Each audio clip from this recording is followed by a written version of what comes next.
Greetings from Bermuda, this is BDA Limey and welcome back to Slipways. So I hope everybody's doing well this morning. It is a warm and humid day here in Bermuda. I'm staying inside to play some games. So last time we played the fourth and final campaign mission. So I've now played all four of the campaign missions. Not done particularly well in three of them. Only got 3 stars in one of them. So I am trying to work out what to play today. So far, we've done one standard run and got one on reasonable difficulty and got 1 platinum star on that. And then, yeah, the campaign, all the scenarios again, I was playing on reasonable difficulty. 2 stars on the first, 1 star on the second, 2 stars on the third, and then 3 platinum on the fourth. I have not yet tried endless mode, and I have not yet tried a ranked run. So I'm kind of pretty easy about what I do today. So I am hoping that some of you guys have a view, and if you do, let me know. And I am happy to do whatever you would like to see me play. Could go for another standard run, could up the difficulty a notch or 2, could try go back to the campaign, try and get some better scores in the campaign scenarios, could try an endless run. I'm not quite sure how endless works.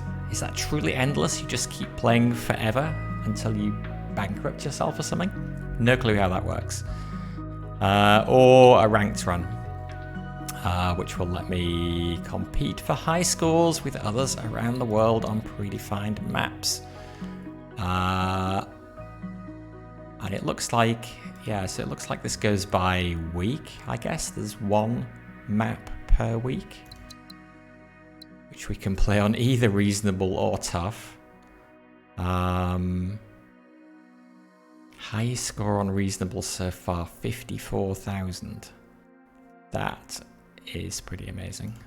Highest score on tough, 30,000. Okay, and we got 17 hours remaining to post the score. Okay, so I guess if we want to compete in the week 1 challenge, we need to do that today at some point. But I don't know, does anybody have a preference for what I should play? If nobody says anything, I will pick something myself.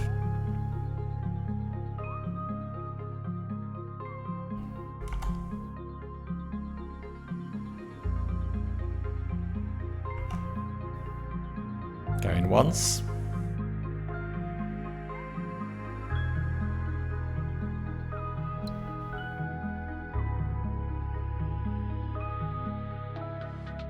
Going twice.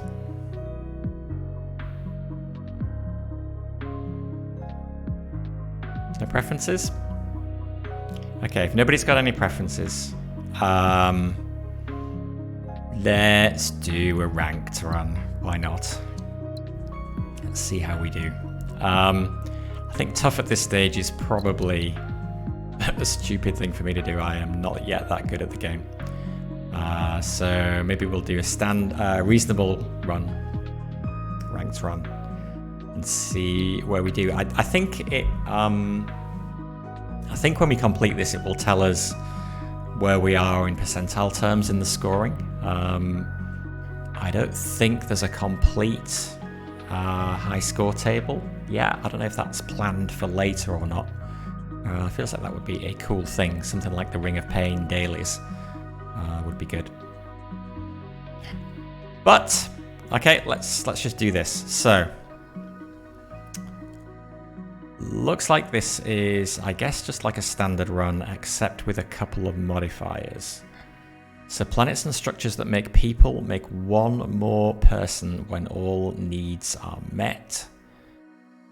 That makes it easier, so minus 5% to your final score.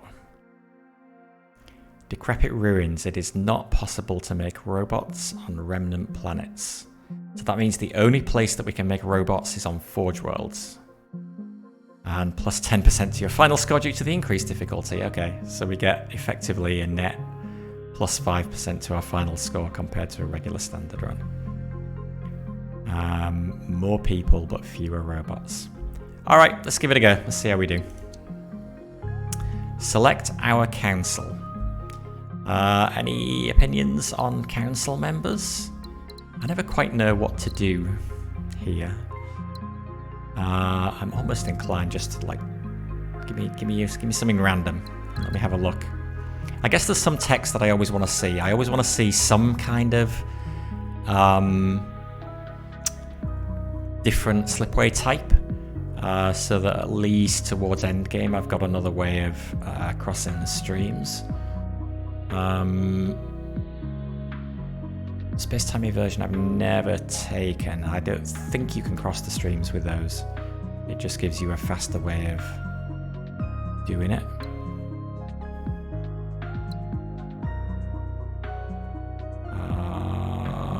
Plasma containment is nice. Any way to produce energy is good. Gravitic tugs is always useful. Gravitic mining increases the value of exploited asteroids by 100%. Okay. And unlock solar farm on arid and desert planets.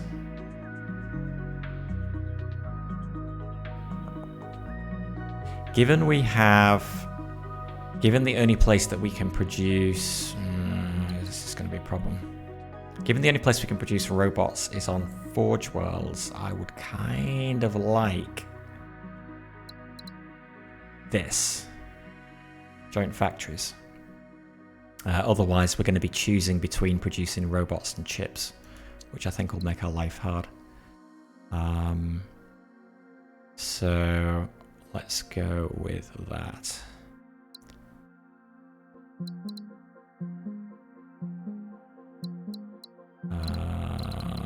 Yeah, so we'll definitely keep these guys. What do we get here? Freeze-resistant bots, robots to water on ice ball planets, lichen farm. That's good having some options on ice ball planets. Also having that option is good. Integrated manufacturing is nice. Okay, they've got some really good text this game.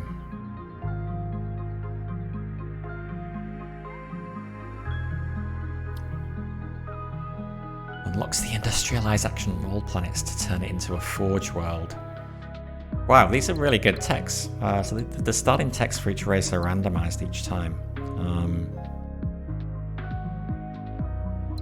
These are super good. Definitely keeping these guys. I like machine sentience as well. I've used that at least once.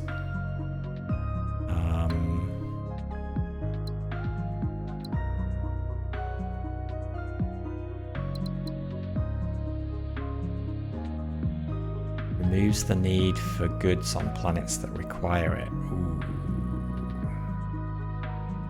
It is a project, we've got to build it. But getting goods can be tricky. Sometimes find that difficult. Xeno Lab.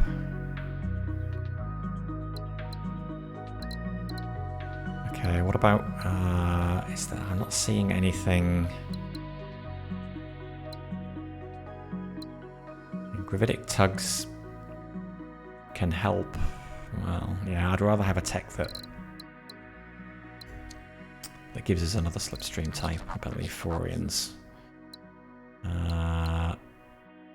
That saved our necks in one of the earlier games. Hyperdrive. See, hyperdrive, so good. So good.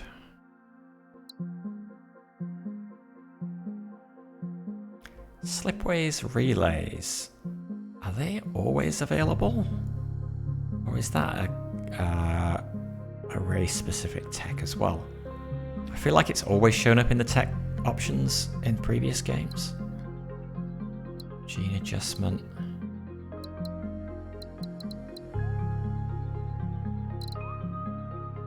Okay, we're going to take these three. We're definitely taking that.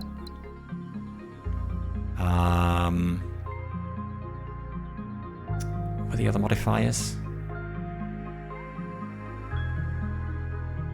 I've forgotten now.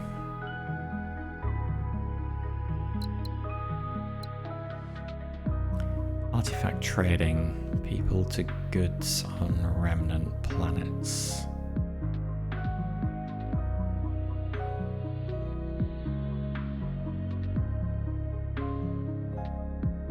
So one modifier was remnant planets that produce robots.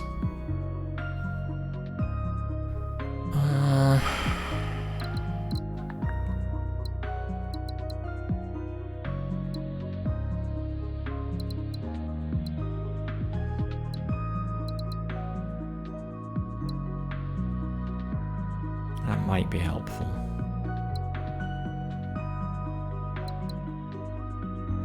Okay, money when probing for new planets is helpful though. I don't know. Let's stick with these.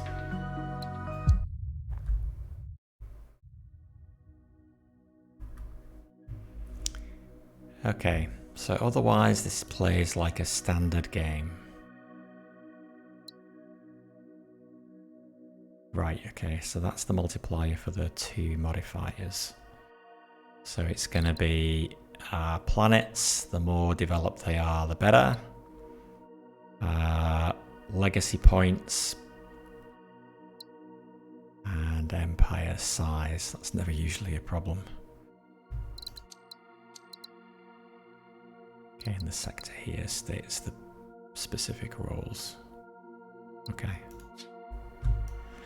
Let's go.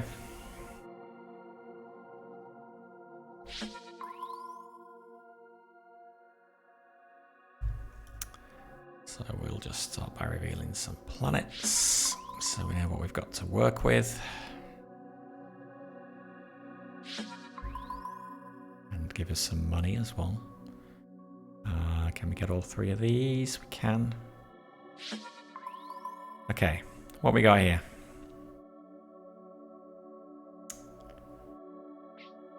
And science. Need to set up the early science. Okay, so that's a good thing to produce from a Forge world at the beginning of the game. We could get the ore from there. We could get the people from here. And the chips from there. And then we need the wheat. Which could come from...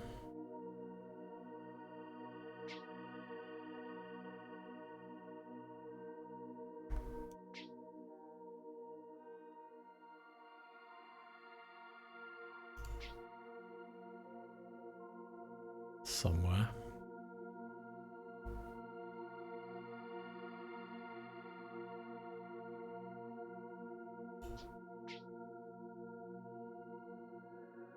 If we did robots to wheat instead.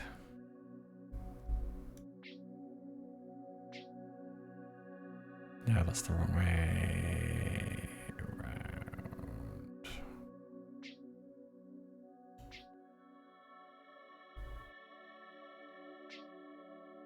I could also do that.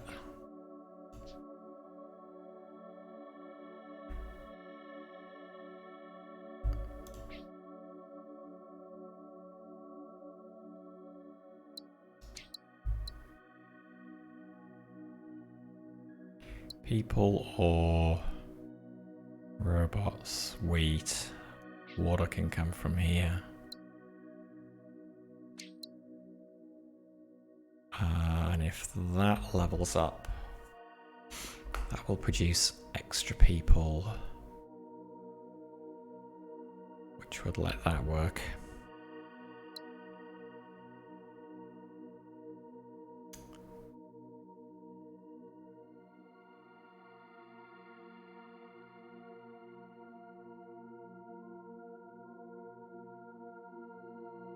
Yeah, let's start with that.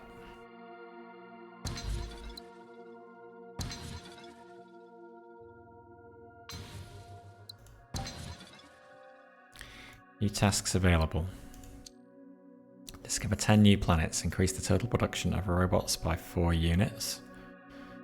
Establish new trade routes for 6 different resources.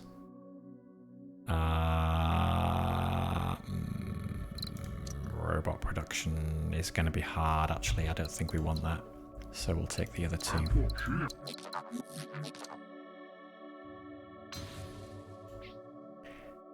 This we were doing that.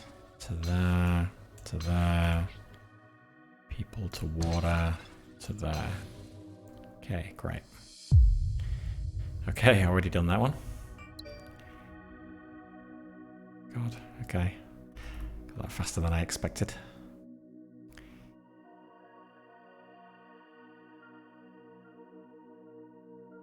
Okay, so we need to discover planets. We'll get there with that. We need science. Let's get the science going. Mistake I always make every game is not getting science early enough. So we've got a spare person. If we could produce water there.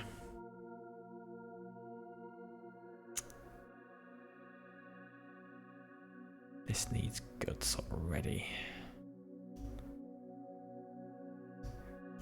What are the early texts that we've got?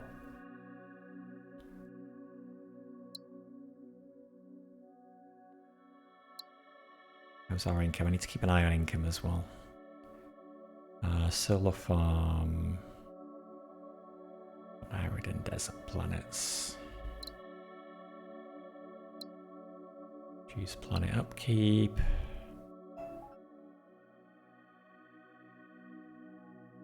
Create a mineral rich world on those planets. And the next tier is reduce the cost of building slipways, integrated manufacturing. So that will make it easier to get chips, which I can use for that. I think I'm going to want solar superconductors. Hey, Sycorax, how you doing?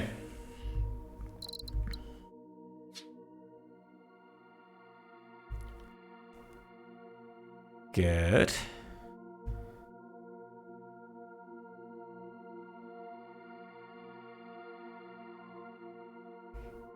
So we can do. So we're playing a ranked game on reasonable difficulty. We got 17 hours left. So basically, we've got 17 hours to do the ranked challenge for week 1. So put a score and see how we do. The raid was cool yesterday. Yeah, I saw Jonathan Blow was streaming Slipways before I started, and I was like, oh well, I'm not going to get any viewers today. Then everyone's going to go watch his stream. I wasn't expecting to be raided by him, so yeah, that was cool. That was very cool.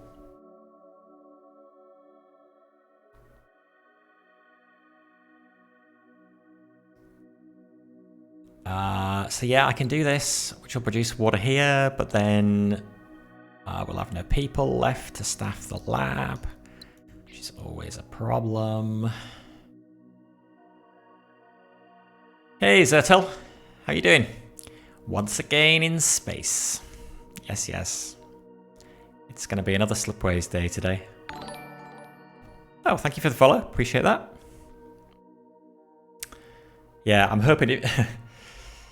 Usually I like to lie in on Sunday mornings. I don't like getting up early. But it's like, oh, well, but if I get up and if I can start my first stream by 9 a.m.-ish, then I might just have enough time to finish one before lunchtime. And then that gives me just enough time to get one in the afternoon as well. And then that gives me just enough time to get one in the evening as well. So I managed 3 on Friday, so I'm going to see whether I can do the same again today or not. I don't know. I was a little bit later starting today, but we'll see. Okay, let's send a probe down here. Let's see whether we can get either... I mean, that's looking pretty good. Also, hooray, they put out a small update yesterday which keeps the pins when you scan. That is like the single best update ever. It's life so much easier. Okay, we could do that. We can get the wheat from over there. I can do nothing with the ice ball. We'd need a source of chips. Why not use stable probes? What do you mean by stable probes?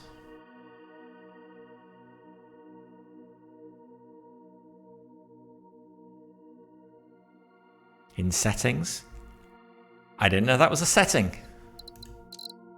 Stable probes. What does it do? It doesn't tell me. Oh, it maximizes the... Does it maximize the range rather than bouncing?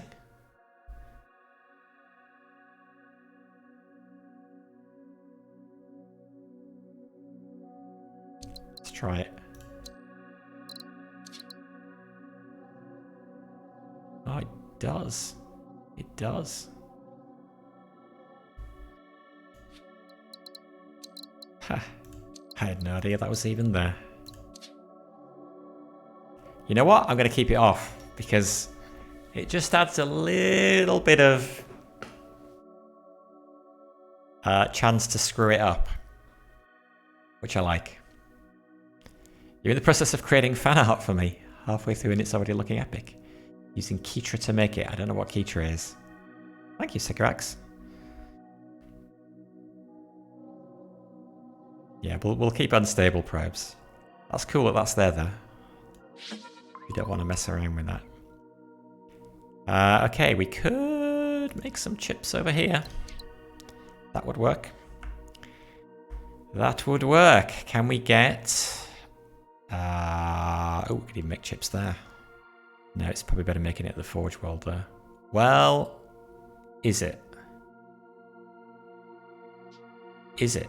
Because we could make goods at the Forge World. Can they reach all the way over here? Oh no, they can't. Okay, so that doesn't matter actually. Unless anybody else is going to need goods. That's kind of more efficient because we're producing goods and robots at the same time. So we would need that there, and the people would come from there. That seems pretty awesome.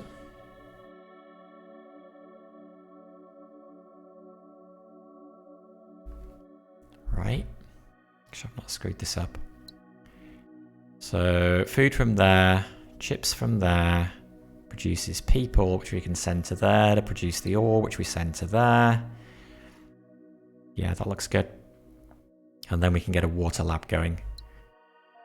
And it's only year 2.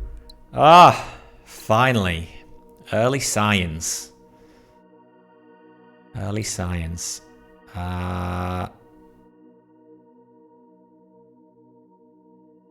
Actually, we wouldn't even need to... We wouldn't even need to send the people from there.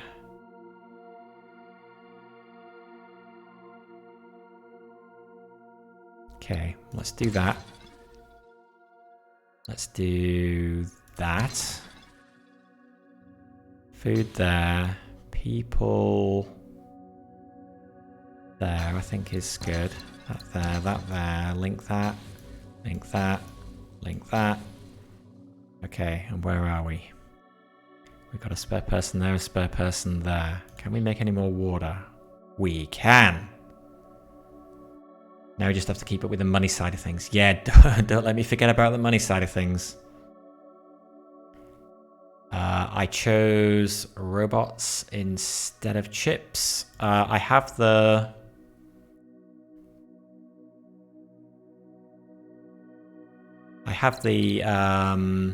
joint factories. So Forge Worlds produce chips and robots. Is that what you're referring to?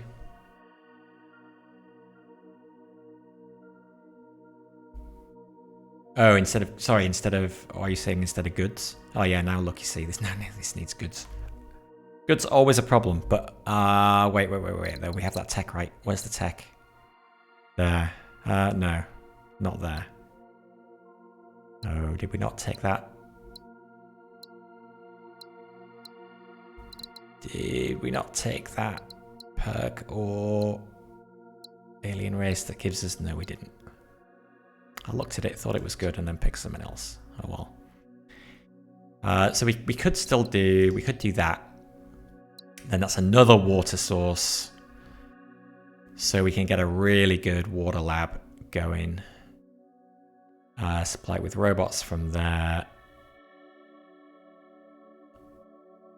Oh, the goods thing is going to be a pain though. That's going to stop those.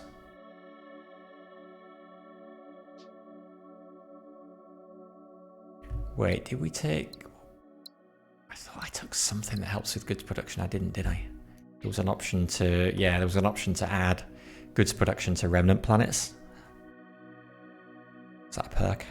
Anyway, I didn't take it. Let's probe this, see what we've got going on over here. Oh, wobbly, wobbly. Can't get all four. In that case, can we get all of those? Yep. Lots of planets. That's a desert, however.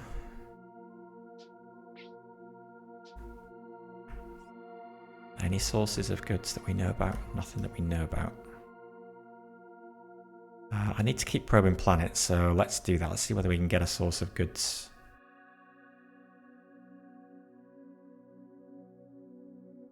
Well, maybe we should get the lab up. Get the lab up and running. Any other water? No. 3 water. You can't complain with a lab with 3 water. But where's the best place to take the people from? Probably...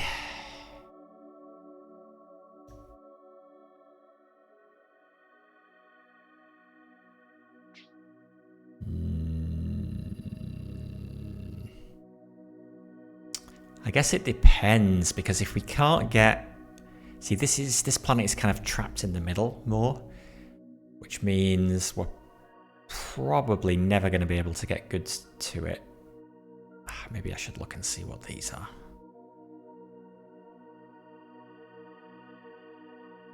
And if we can never get goods to it, then it's never going to increase its people. Let's see what these are. Okay, completed the task.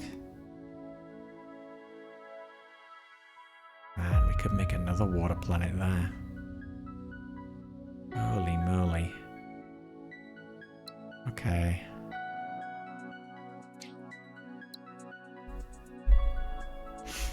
Oh no, can't people reach from there? Ah, it must be just out of range. What a bummer. 21, it is.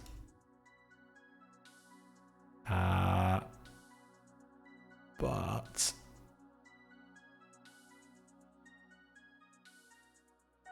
send robots there, if we can get people here from somewhere else.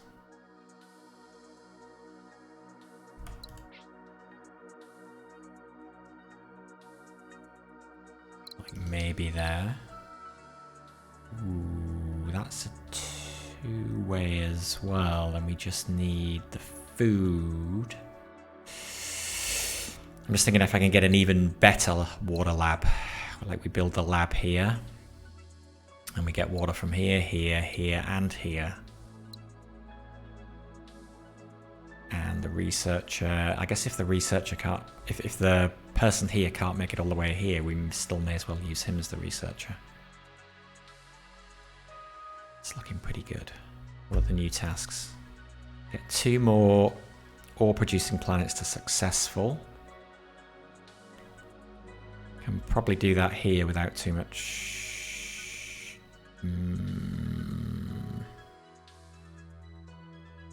Actually, I'm not sure.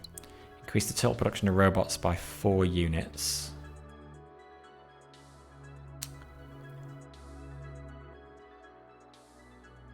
If this becomes successful, that will be 1. Yeah, that's a lot. Establish new trade routes for 7 different resources. That feels easier. Also, it's more points.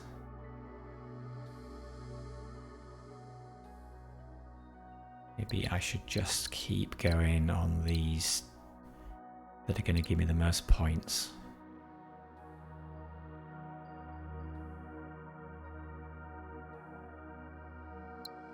How many ore producing planets do we currently have? We've got one here, one there. If I think that just needs water to become successful. It does. No, it would need another export route. Oh, the pins stay as well. What an awesome update that update was. Oh, but I could get water there. Oh, I could definitely get water there. Okay, so yeah, so we're gonna do that. We'll do that, and we'll do that, and we'll accept. Okay, science though. It's nearly the end of the year. Can I get some kind of lab up before the end of the year? I can't, no.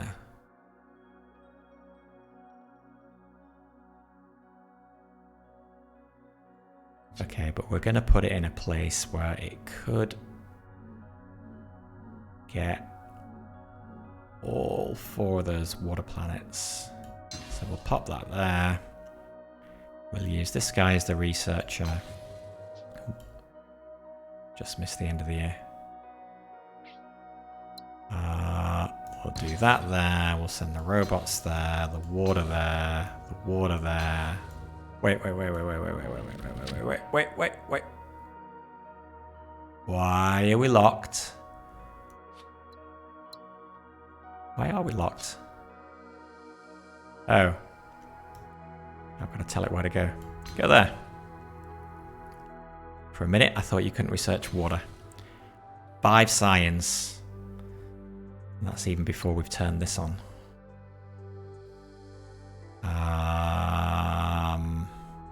God, there's another water planet over here. Oh my God, we gotta do that. We gotta do that. Even if I can't get... even if I can't get food to that planet. To have a lab producing 9. There was also, was it a perk? I think it was a perk that provided extra happiness according to the highest output lab. Obviously we didn't take that perk, so that's useless. I don't think it was a research tech, it wouldn't have been. Yeah, Slipstream Relay is always available as a tech. It's not faction specific. So that's good to know. Okay. All right, let's do this. We can't pass this up. Water there, water there. I don't think I've ever had a lab producing 9 science before. That's awesome. This here, and let's hope I don't regret it. And that there's somewhere to get the food from. But first, before I go too far down that route, can we do this quickly? 2 import routes, so we need another supply of ore. That's not too difficult. Well,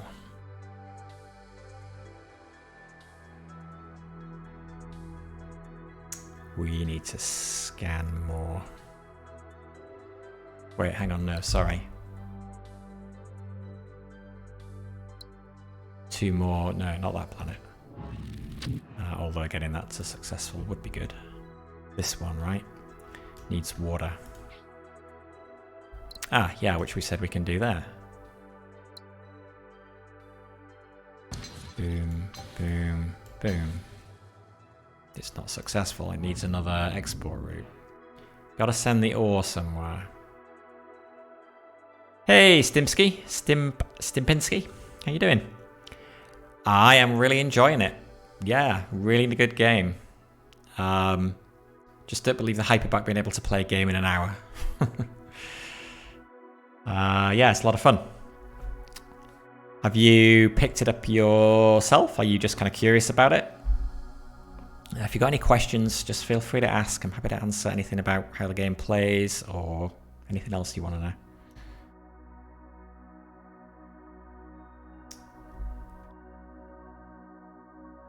Yeah, it's is it? Would I really call it I mean, it's a hard game to describe. I think I think it's quite unique.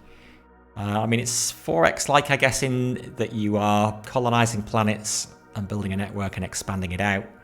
There's no conflict, there's no fighting, so there's no exterminate part of the usual 4X. Somebody said that's been replaced by Exhale. It's a very chill game. Although I'm not sure it's a very chill game either.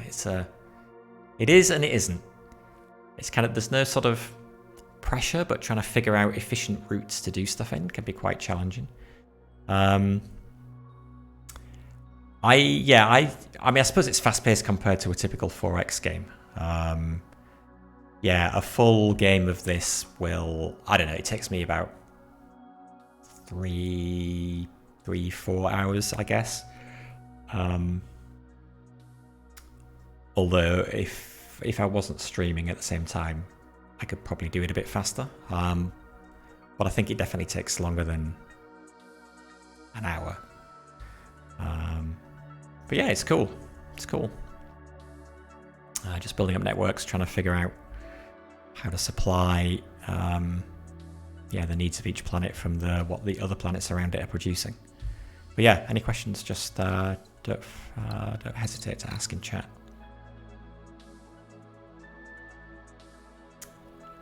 So like solar superconductors, we are going to be producing a reasonable number of chips, probably.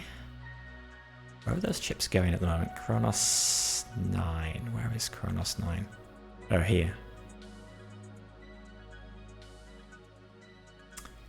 Yes.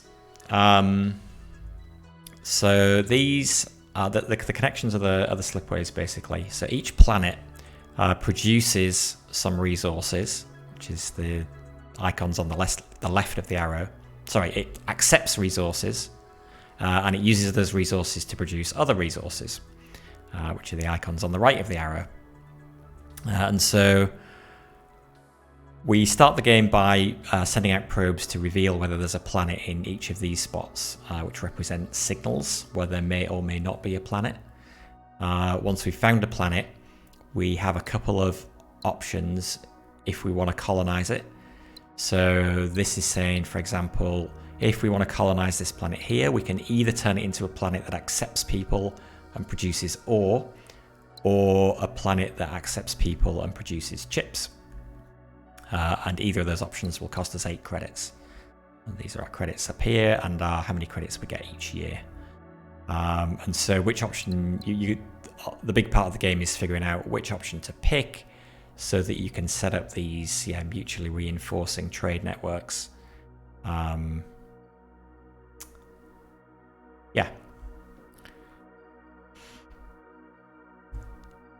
a game takes place over 25 years. So we've got 19 years left until the end of this run. And basically the objective is to get as many points as you can by the end of the game. Points come from several things. So you get points from planets, how developed each planet is. And that's the icon above the planet. So planets start with this, they start with this red flag, which means they are unhappy. Some of their basic needs are not being met. So in this case, we're not supplying it with food, which is something we need to figure out. But then once you get past that, they start with a grey icon, which is established, and you get 80 points for each grey planet you have in your network. If we can increase the number of imports and exports that each planet has, so then they go up to the next level, which is prosperous, which is this yellow icon. And then if you can continue adding more imports and exports and also surround them with other prosperous planets, then they go up to prosperous, which is the top tier of planetary development, usually. And you get even more points. So you can see 80 for an established planet, 160 for a successful, and 320 for a prosperous one. So that's part of the scoring. Then there are legacy points. So each legacy point, that blue icon that you get, is worth 50 regular points. And to get these legacy points, we have to complete tasks set for us by the council. So currently we've got one task left to do, which is that get 2 more ore-producing planets to successful. You also get points from empire size. So as your planets in your network get increase, then your empire size increases. And each increase in empire size is worth 400 points. So that gives you a base point score. And then there are 2 multipliers in this particular run that I'm doing. So we get a multiplier for happiness, which is here. And basically, prosperous or successful or prosperous planets will give you happiness. And planets that need resources that you're not giving to them will give you a penalty. So happiness starts at 100. Planet prosperity +1 takes it up to 101. Resource shortages -2 takes it down to 99. The -1 here is because we have one unhappy planet, and the happiness at unhappy planets keeps getting worse year by year. So at the end of this year, that will go down to -3%, -4, -5, -6, until it hits -8. At which point, I think a part of that then gets permanently locked in, even if we subsequently satisfy the resource need. So by setting up networks where every planet gets what it needs, then you eliminate the resource shortages. You can also lose happiness from unemployment, which is having planets that produce people where those people are not doing something. So they're not being either sent to another planet as an input, or staff in a research lab, or something like that. So it is a race versus a limited number of turns, basically. Yeah. And then, depending on what score you get, depends how many stars you get for the scenario. So to get 1 star, we need to get 2,400 points. And then 5 stars, I don't know what it is, or whether it varies by scenario. Anyway, but 5 stars is not the top, because these are gold stars. After you get gold stars, you can keep getting, if you keep getting more points, you can get platinum stars. And I think it's possible to get 5 platinum stars. I don't know, chat, correct me if that's wrong. So yeah. So that's the game. There are different game modes. So there's a standard run, which is just the 25 years, get as many points as you can by the end of the run. You can get 5 platinum stars, can you? Okay. In theory. Yeah, it's really hard. The platinum stars are really hard. Yeah, so there's a standard run, which is 25 years, get as many points as you can. There is a campaign, which is a set of fixed scenarios, which each have some new rules, some new little rules added to the game, and they give you a particular objective that you're trying to complete. And those are scored slightly differently as well. But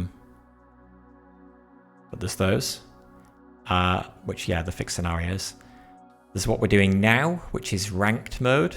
And the only difference between ranked mode and a standard run is that one, it's initiated with the same seed. So everybody doing the ranked run is playing on exactly the same map with the same planets, same resources, same everything, so that the scores are comparable essentially between each other. For the ranked runs, for standard run, there's 4 difficulty levels as well: forgiving, reasonable, challenging, and tough. For the ranked runs, just 2, reasonable and tough. We're playing on reasonable because I'm not that good yet. And then, in addition to those modes, there's also an endless mode, which I guess you can just keep playing forever in it. I haven't tried that yet. Yeah, that's it.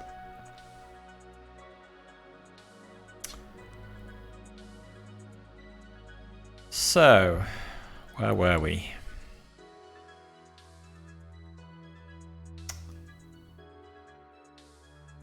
We were trying to get 2 more ore-producing planets to successful. And this was 1, and it needs somewhere to send its ore to. Which means we need to ping some of the planets out here. But we do need to take care of this before that hits minus 8%. So we also need to ping some of the planets out here. Let's do that first. Oh, I can reach that one. Can I?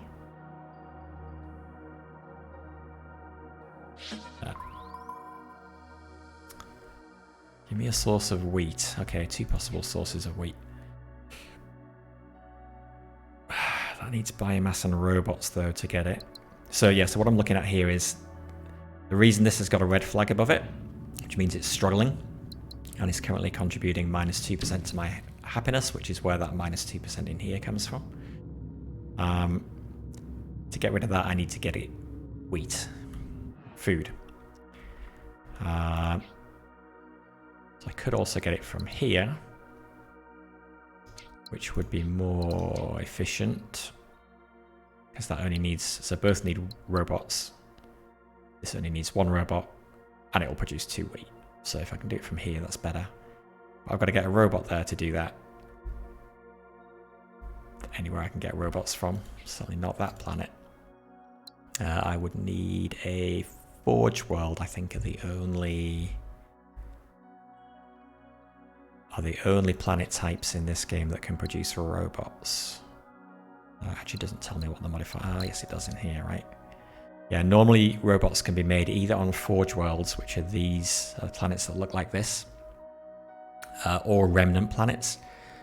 But this particular ranked game we're doing, it has these 2 modifiers on it, which means we cannot make robots on remnant planets. So robots are harder to make than they would normally be, which kind of sucks for this.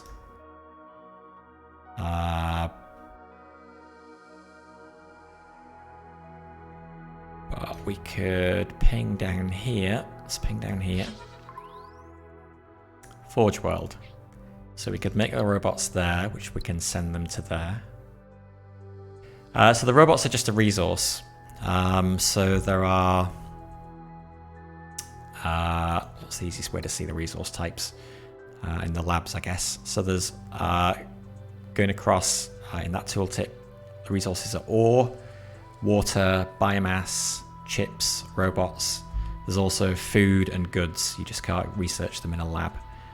And so, yeah, here we would be using the robots to produce 2 wheat if we selected this colonization option for this planet. So then it's like, where do we get the robots from? Well, we could make the robots on this planet. But to do that, we need a source of ore. Where does that come from? Well, the ore... So if we hold down Alt, helpfully, it tells us of the planets that we've revealed, which ones can either produce goods that this planet needs or will accept goods that this planet is producing. So I can say, okay, we can potentially produce ore here. But that needs people. Where do we get the people from? And there's nowhere we can get people from. If you produce something on a planet, you can send it to multiple planets within range.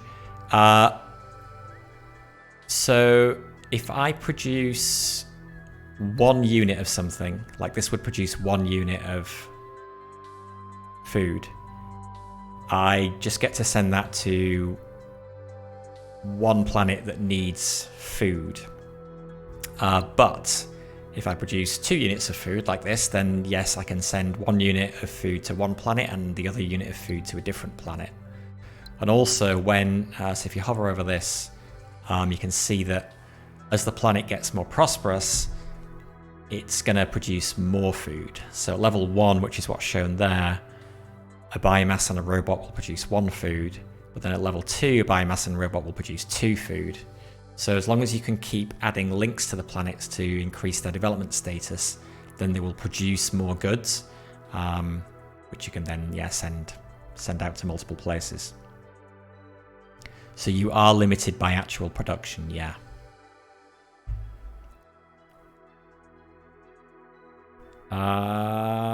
Oh god, don't let me hit a dead end here.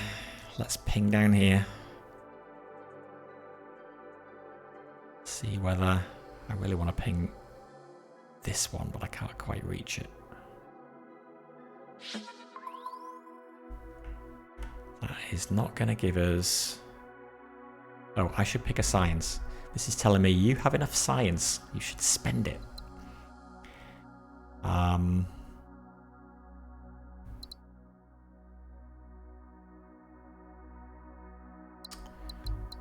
So the way the science works is the techs are in tiers, and the green highlighted area are the techs that are the tiers that we can currently research tech from.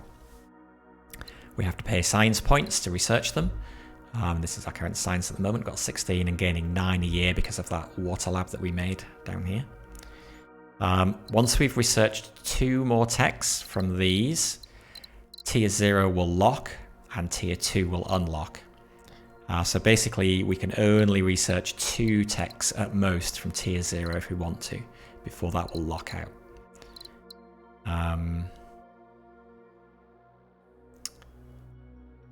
Freeze resistant bots is not super useful given we're playing on a map where robots are relatively hard to produce. I mean, we may have spare robots in places, but it's not so likely. Tourist resort will give us another option when we colonize Earth-like jungle and ocean planets, which will accept people and turn them into credits. So that's a way of boosting our income. Our income at the moment is okay, I think. I don't think we really need that. Solar superconductors is really pretty good. Again, it adds an option when we colonize an arid planet or a desert planet, and it will accept chips and produce energy. And energy is fantastic because it's a wildcard resource. So you can send it to any planet that needs anything, and it will use it for that thing instead. So I am probably going to take that. Increase the value of exploited asteroids by 100%. I usually don't end up mining asteroids very much at all. So asteroids are like these things, and you can blow them up to get some credits, which is a good way to get credits if you're running short. I don't do it that often, so I don't think that tech is that useful. Reduce planet upkeep by 1 credit. It's pretty good. That will help us. 60 income is not great. And as our empire gets bigger, the cost of maintaining the planets will increase. So current administration costs are 1 credit per planet each year. And once we have colonized 2 more planets, we will go up to the next empire size, and then our admin costs will go up. So you can see here we're getting 102 credits from exports, and then penalties from structure upkeep, which will be the lab that we built. Admin costs. Is that the Slipways? Where do the admin costs come from? That might be the Slipways. Each Slipway might have an admin cost, I'm not sure. And then planetary upkeep, which is what this is referring to here. So I think that means we've colonized 23 planets so far, each one currently contributing -1. So when we colonize 2 more, we'll go up to the next tier. If that increases the admin costs as well, then the planet upkeep penalty will increase to -40. Well, it'll be -50 then. So yeah, I don't know. Could be a bit. So we might want to take this at some point. Mineralize action. I've never actually taken this, so I don't know what it does. Start a chain reaction that turns this planet into a mineral-rich world. I assume that means... Does anybody in chat know what that does? Does it just turn the planet into something that produces ore? That would be useful to know. It turns the planet into a mineral planet, so like this one over here. So you would need to supply people and it will produce ore. Well, that could be useful. I think I'm going to take solar superconductors now, though.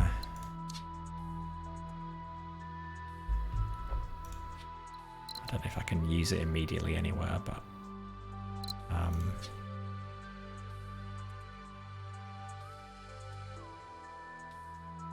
Oh, yeah.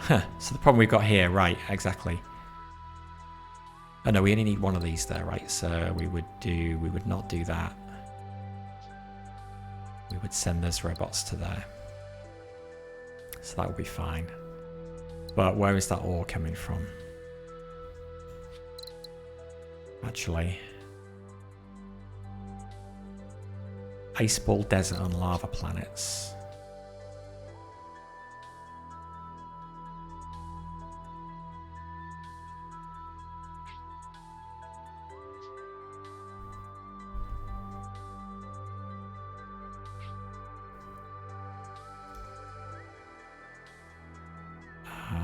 That would let that become a source of ore.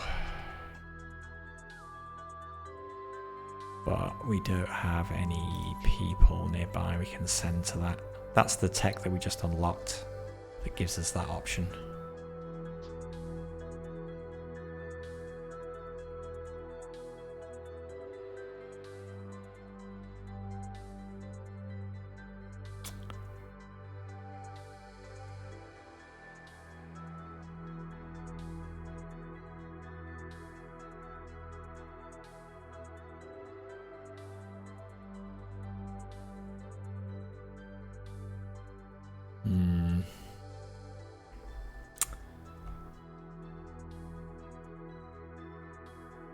This is a slight problem. Hey Cigarettes, welcome back. 2 import routes. Yeah, so if we produce the ore... No, I don't know. Let's leave that for now. We've got a bit of time to figure out... Well, you know what, let's ping these. Maybe there's a better option. Ha! Nothing over there. These. Nope. We're only getting our wheat from over here. Well, when we colonize this, there may be other planets out here that will give us a better way of getting the robots. Yeah, I don't need to worry about that just yet.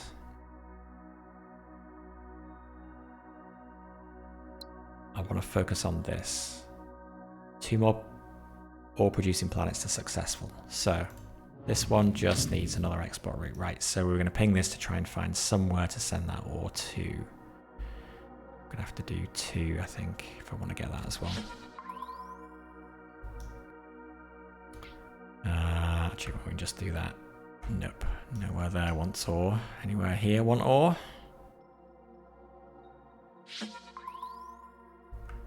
Nope. My god, really? Here? Getting desperate now.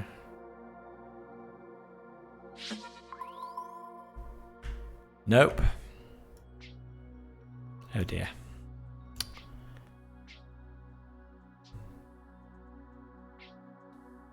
Hey, Squigger2. This game is Diet Stellaris. Not in a bad way, that's the impression he gave you. Yeah, I don't know. I haven't played Stellaris. Yeah, I mean, it is sort of likened to a 4X game.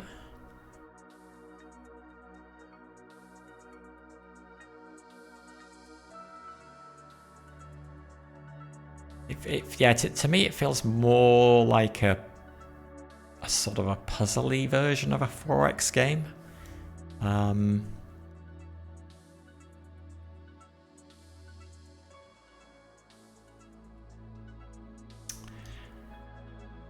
This is gonna be a problem.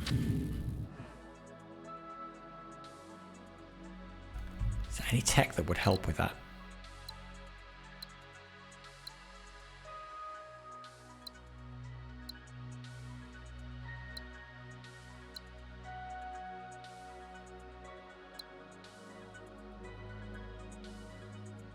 Gravitic tugs. Probably not. Only slipstream relay potentially might let that planet reach something further out. But that's going to be a while before we get that.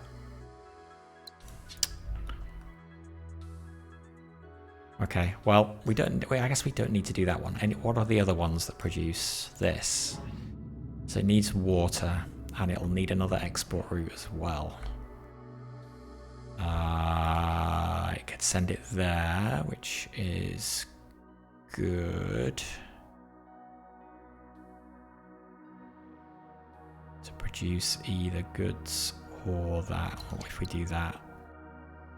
But we need the water. We can get water from here if we can level this up, because then it will produce more. To do that, we need another import route. So we need to get people there from somewhere. We could get... No, we can't get people from here. We already decided that was out of range.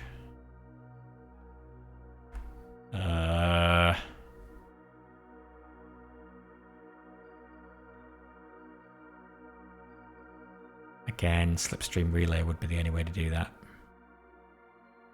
But that's going to be late game, and I can't wait until late game to complete this.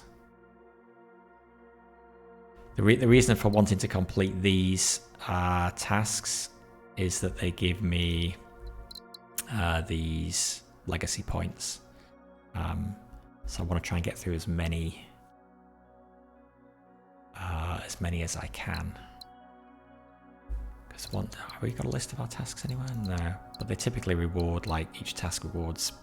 The rewards increase with the level, although the tasks get harder. I think this one is like 10 of these, so it's worth like 500 points,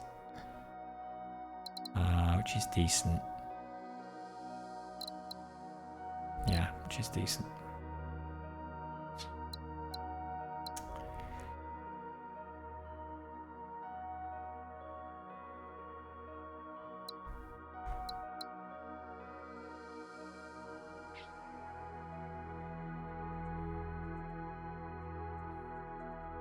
Oh yeah, that will be sending that to there. What about here? Could we reach? We could maybe reach from over here. There's water. There's a big planet in the way. We need to blow up that planet or move it, which is what gravitic tugs are for.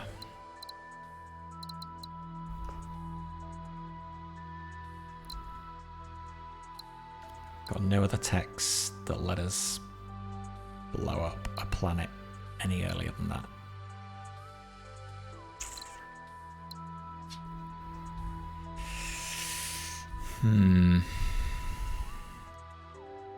Okay, well maybe we keep going and we find some more ore producing planets that we can level up instead.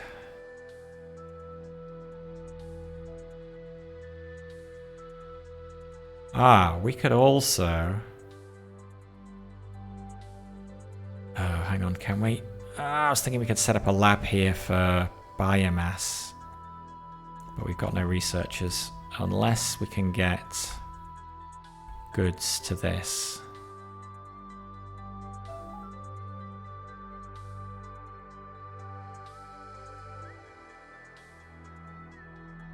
I'm going to ping this one planet. Sure. Oh, look at that. So we produce goods from robots or ore. we could make robots here. No, we can't. We can send robots there.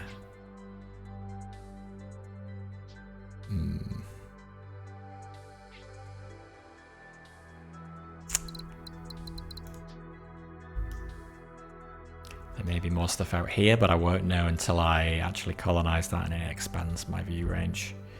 Alright, let's ping these ones over here then. Maybe one of these will... This one, nothing there. Oh, God. Okay, new tech available. One more tech will unlock this tier, which we really want to do.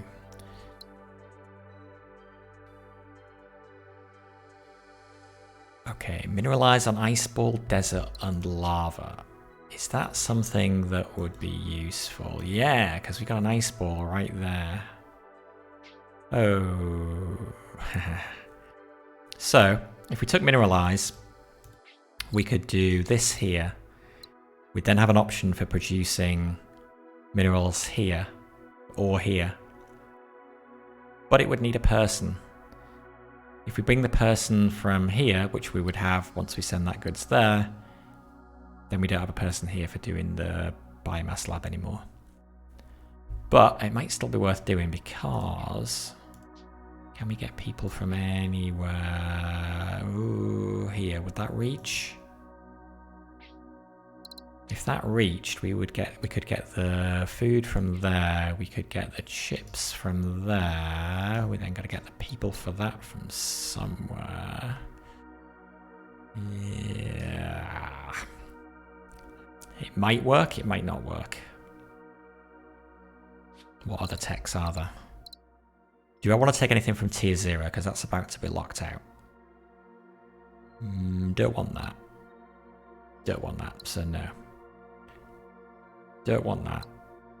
Reduce planet upkeep by 1 is useful, but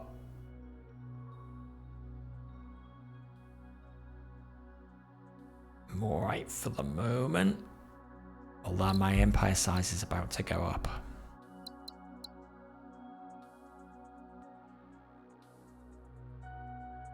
Possibly by a lot if I start colonizing all that.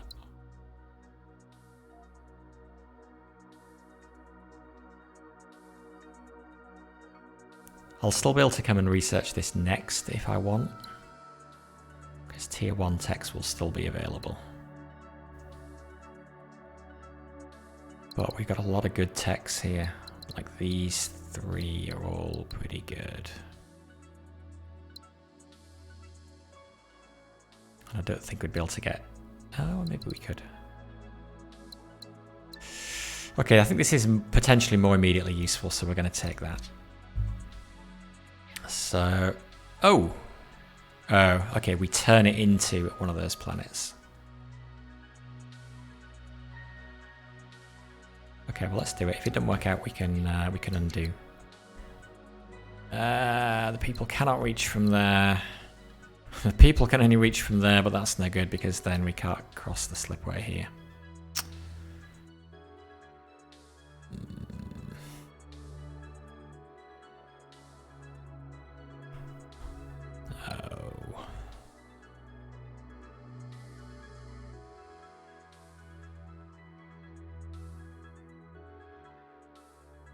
Could take a flyer on this. Maybe out here, I mean, yeah, all we need out here is a source of either or people. If we connect this up as well, is this going to go... Oh, it's not even successful yet. It will go successful. And it's pretty well connected. It has the potential to go up to established as well.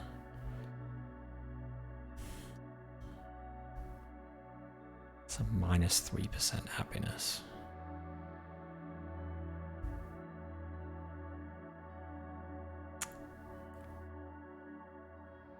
Let's do it. We can still undo, even though we've revealed this part of the map. So there's a good chance there's something here. But once we probe this, then we can't undo any further.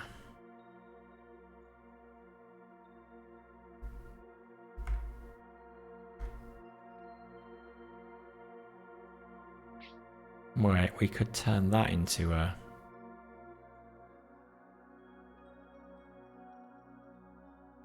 We get people to there any easier?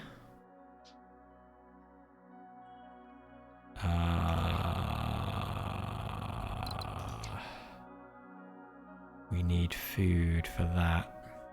There's no sources of food.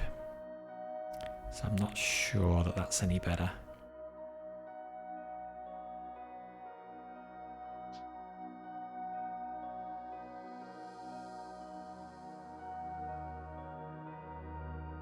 Okay, let's back up. Let's just do that. And then we can decide which of these we want to turn into a mineral planet, depending on what's down here. Actually, let's do...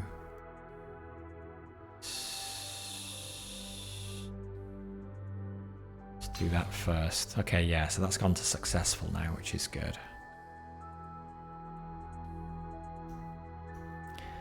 Probe down here.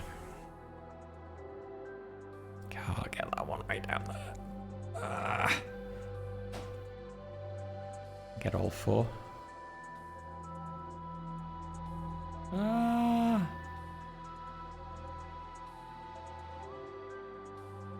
Oh god, I can't get all four.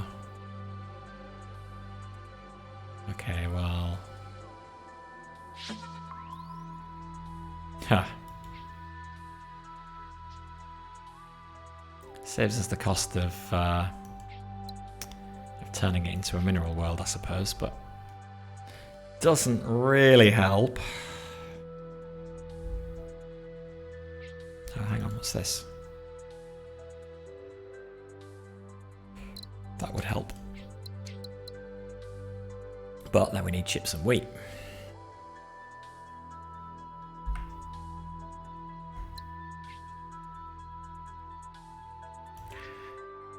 And off we go in this direction.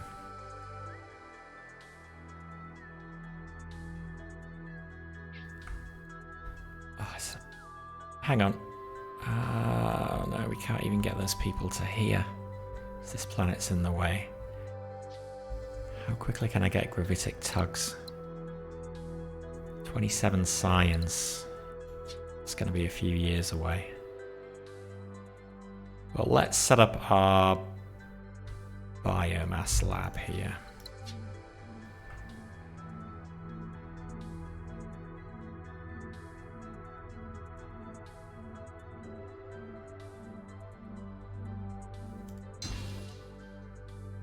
Doop, doop, doop. Okay, so we're now getting 12 science per year, which is nice. Nice. Much better than my usual games. We're only 7 years in.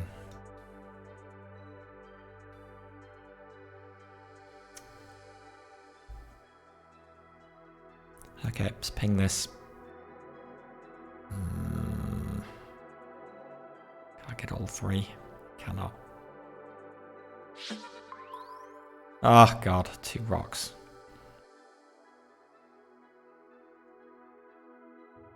Could I reach that? If I could. If there was something there. Oh god, okay, fine. Tell me what's there. Nothing's there. Oh dear. Not looking so good.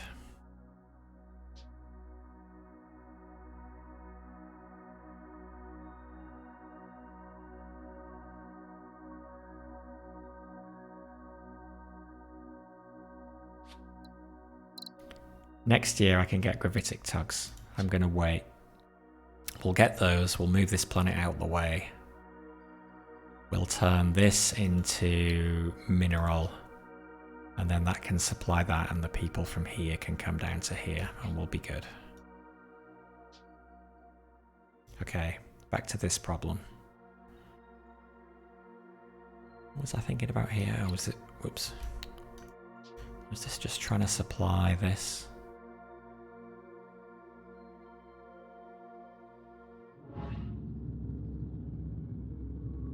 No, it needs... Okay, it needs biomass. Yeah.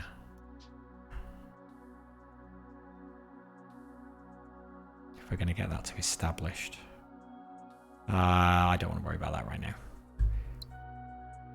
2 more ore producing planets to successful. Yeah, so we've only got these 2 and we've decided that's not the easiest. Gravitic tugs though will... Can I reach that?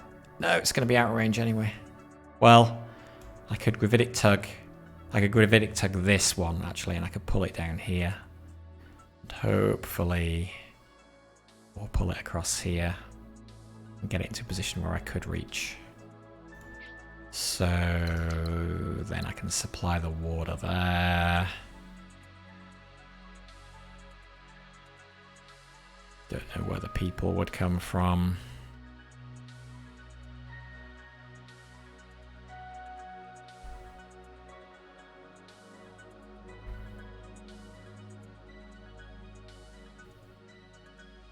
Okay, I think we're gonna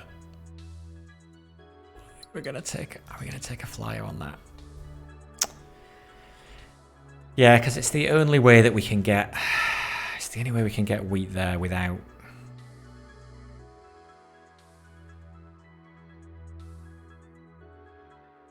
using slipstream relays.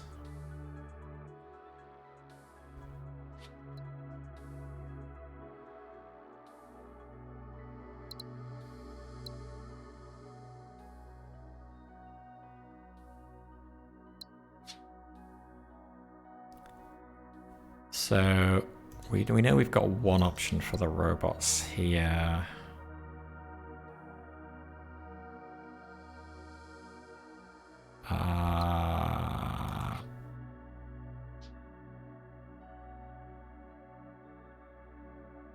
Let's just try and fix this problem here. Income has dropped to 36 as my empire size has gone to established.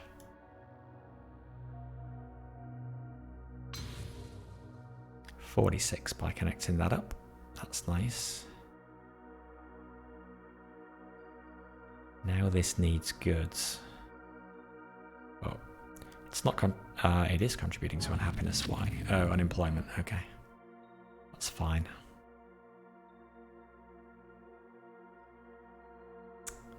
We might even be able. Oh no, that needs that.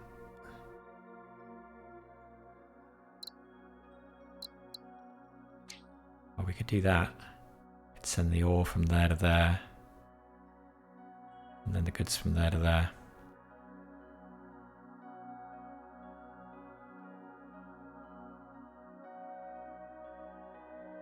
Will that help this thing level up? We still need the water.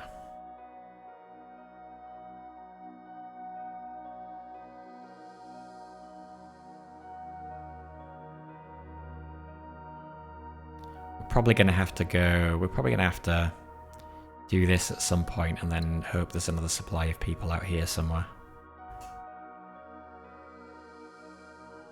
Looks more like Railway Empire in space. I don't know Railway Empire either.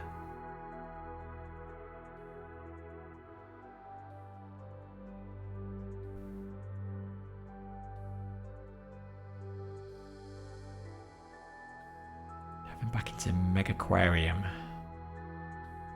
I haven't heard of that. What's Megaquarium? Let's ping these, see if we've got a better source of robots up here. 2 Earth-like planet. Yeah, 2 Earth-like planets. Well, we could do that.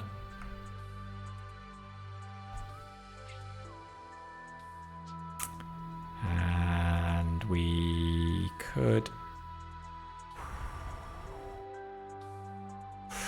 So we could turn that into a mineral planet to supply that. Aquarium management game from the guy who made Big Pharma. Okay.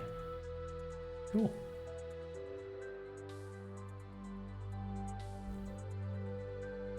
We could do that, we could supply it with our person from there, but we'd actually be better doing this first. Because then this will, I think that will level that up. And then we'll get another person and then we can do that. So let's do that. Let's do that. Goods to there, ore to there. And we also completed that task, so that's a good thing also. I know we've got loads of people. So let's put them to work. People to ore. Ore to robots. Robots to there. And why we still got minus 1%? Oh, that's because of that.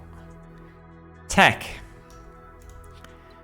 Time for gravitic tugs, I think. Because that will fix that problem at the bottom as well. Invent.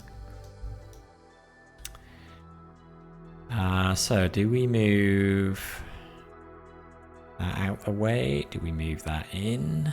Does it matter? If we convert that, what does it need next? It will need water. It will need water, which we have a supply of here.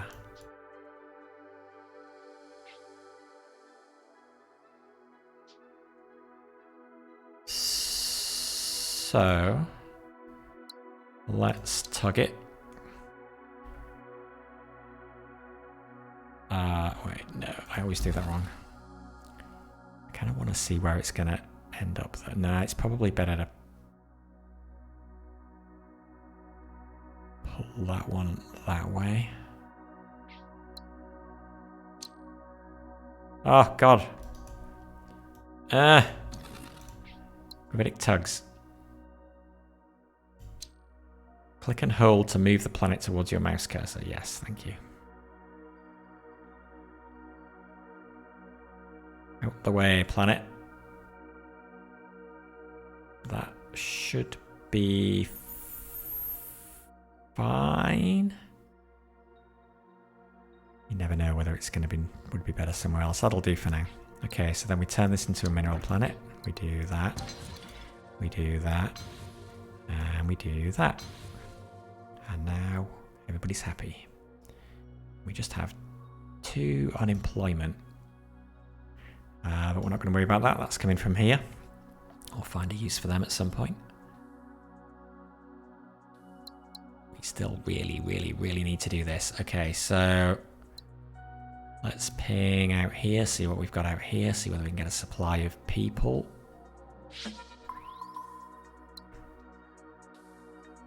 A few options. Oh, we got 2 order worlds.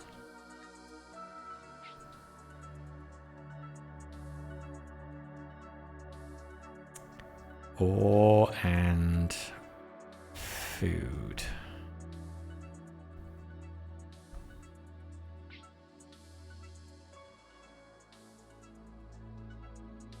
It's not the best.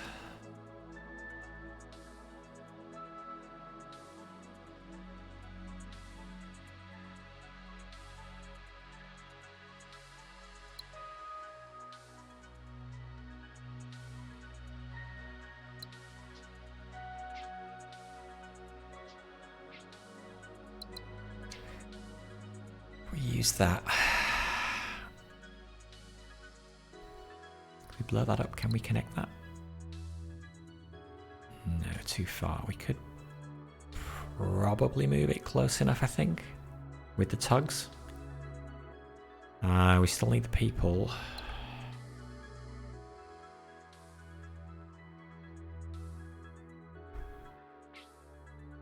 If we did that.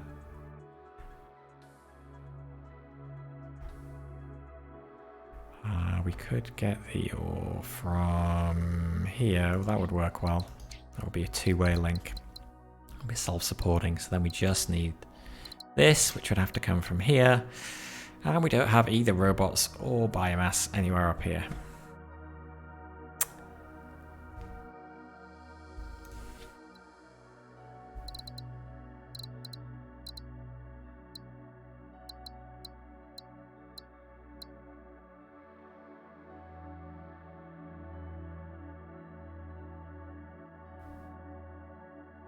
If we take integrated manufacturing, that will give us chips. We need an arid or desert planet.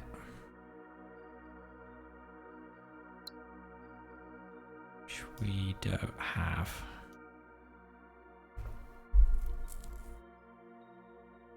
God, are there no better options? What about this one? That needs water as well. Water, water, water.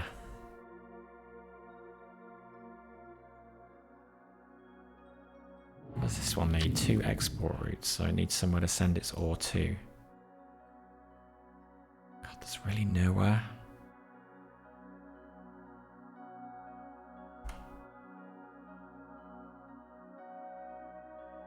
Can we tug that Forge World close enough?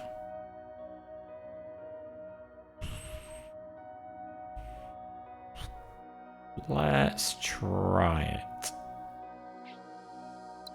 Let's exploit that. Let's tug that. Get it as close to here as we can.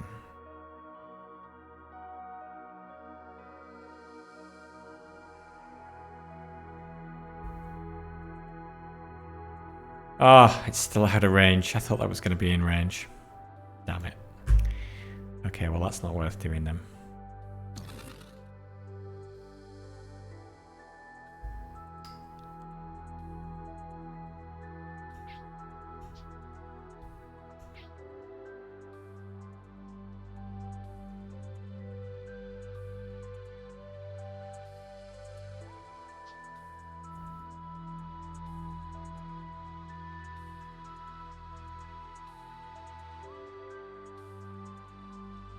Ah, this is proving harder than I thought it was going to be.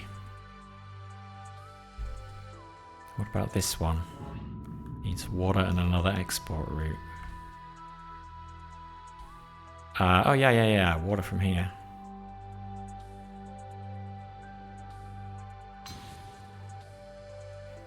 And again, same problem, we need somewhere to send the ore. No one wants ore. Anybody in here want ore? No. Could I get it down here? No, that's out of range. Man.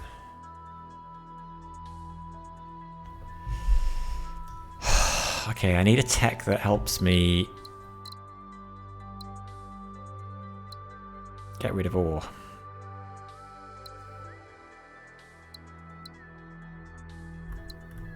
Do I have anything that would do that? Oh. Industrialize would do that. I could turn any planet into a forge world. And forge worlds accept ore. Any planet? Wait, where is it?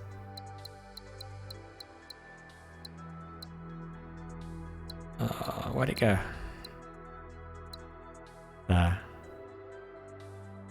Yeah, any planet.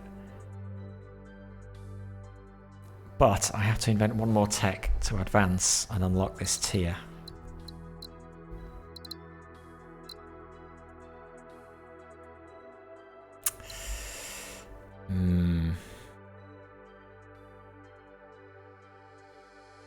I don't really want to waste my time. This is the cheapest one. Like, I could just do this just to unlock this tier. And then I've still got to get up to 35. But I don't really want to do that. I want to pick something that's going to be useful. And integrated manufacturing is going to be particularly useful because of we've got solar superconductors. So the chips that we can produce from integrated manufacturing, we can use to generate a wildcard resource, the energy.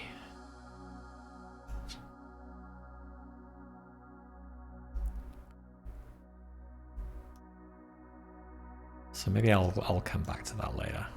We don't need to solve that problem right now. Could we do anything else? We could turn that into that. That is also going to need water though.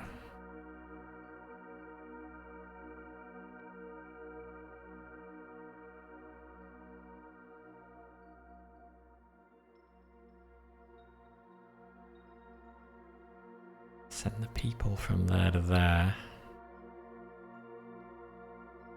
What does this need to level up? At least 2 import routes. So another source of people, which we can only get if we level this up.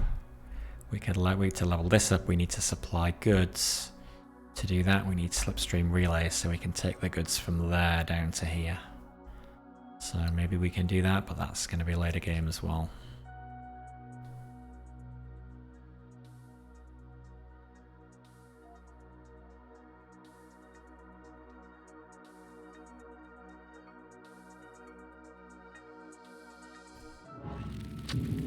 Needs water, needs somewhere else to send its ore.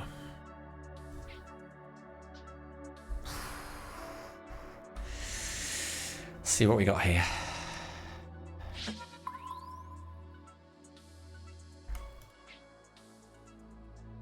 Okay.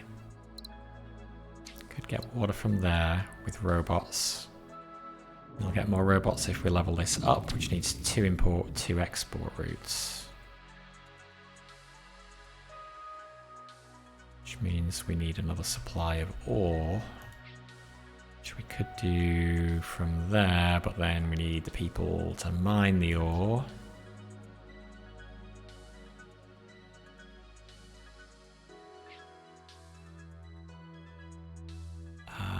The chips, hang on though, the chips.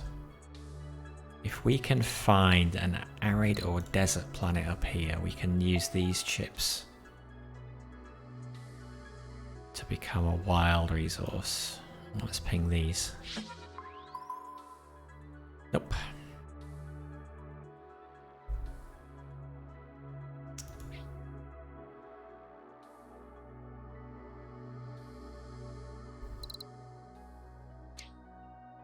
Could do that. Got the chips, we've got the food. Would produce people.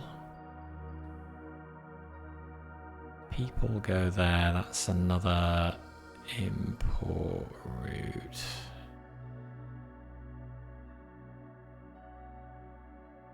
It's not going to be good enough, we still need 2 export routes.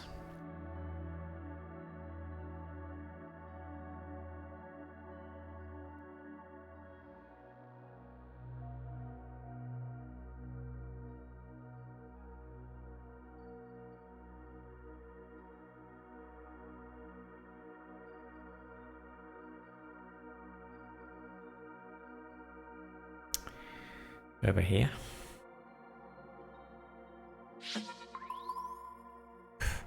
There's a whole pile of rocks in this game. Okay, we have a desert world. Well, that's too far away to send the chips from here to it. Way too far, even with the tugs. I don't think we're going to move that, right? Which was the one we tried to move here? This one. That's currently 34 away. And we couldn't move it close enough, and that one's 35 away, so we're not going to be able to move that close enough. 31.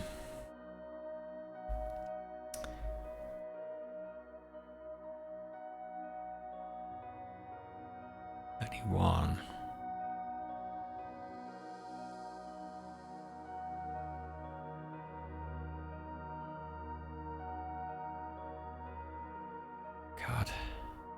This is a killer, this one.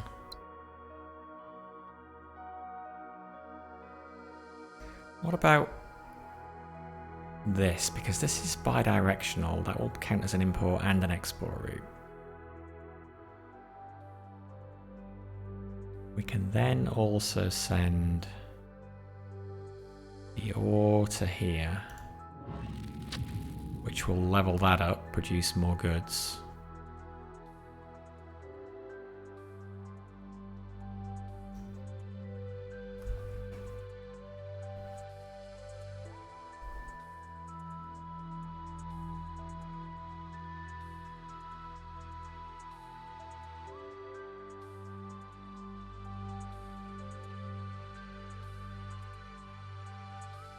Oh yeah, we were still thinking about that. How do we get that close enough? We've kind of got to I'm just going to blow that up. Am I? Should I wait? Are we going to do this? Should we just do this?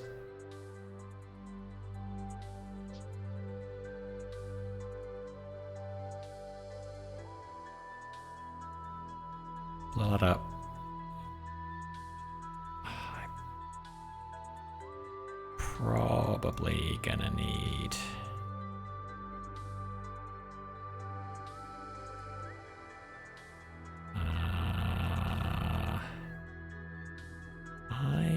we can probably just drag it straight down.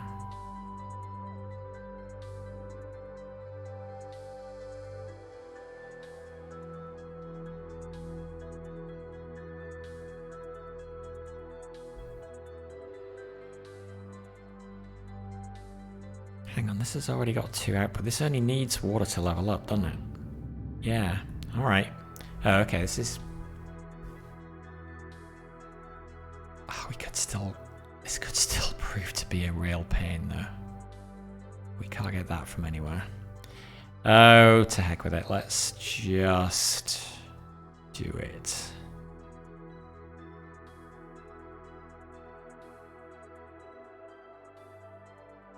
How close?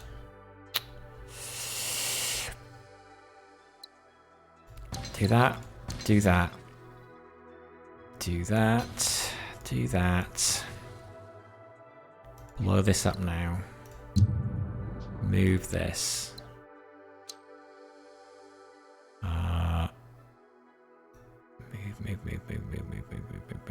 Move.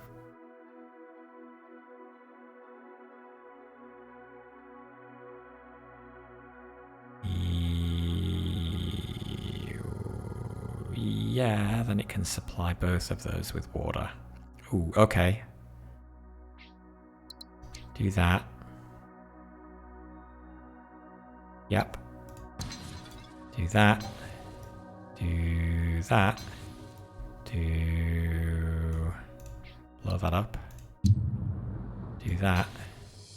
Task complete. Brilliant. Okay, get 1 more ore-producing planet to prosperous. Get 1 more Forge World planet to successful. Establish 4 more import hubs, planets receiving at least 3 imports. Okay. 1 more ore-producing planet to prosperous. Feel like we might be close. Then again. 6 imports and exports. Then again, maybe not.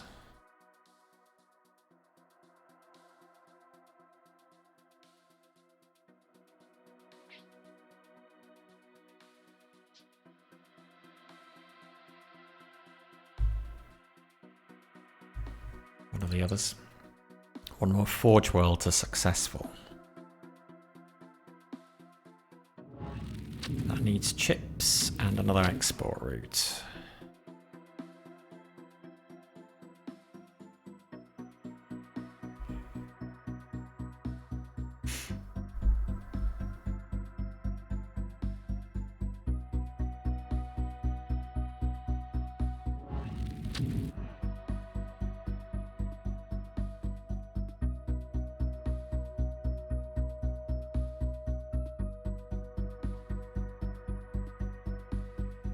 It's a shame, there's chips there.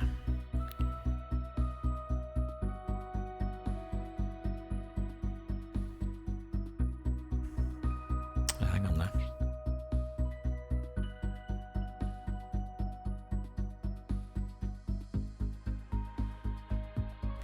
We can do that.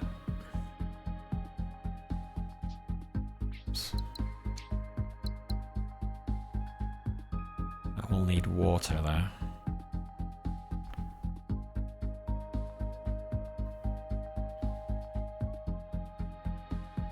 Or maybe better, do it from there. I can send it the chips. Hopefully once we deal with this, we'll have spare people here that we can send up there. We still need somewhere to send the goods though. Who typically needs goods as the second stage? Or that's the third stage on there.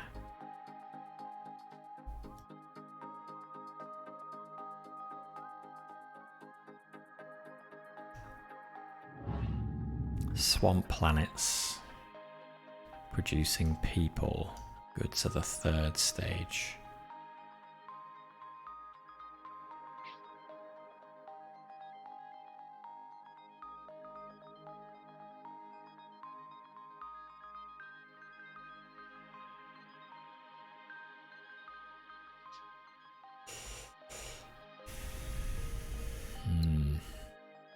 Surely we can get one Forge World to successful.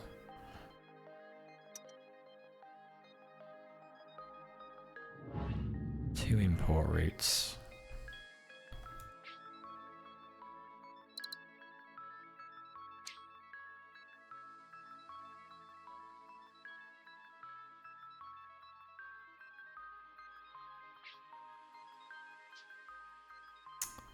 Two import routes. So what if that produced chips instead? And that produced energy. Could send the energy there, but then I still need the people.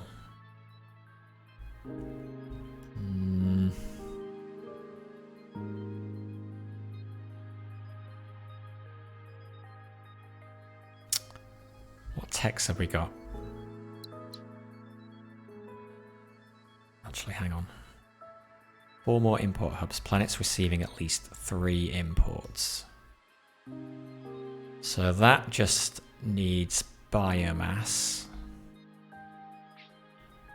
Which could come from either there or there.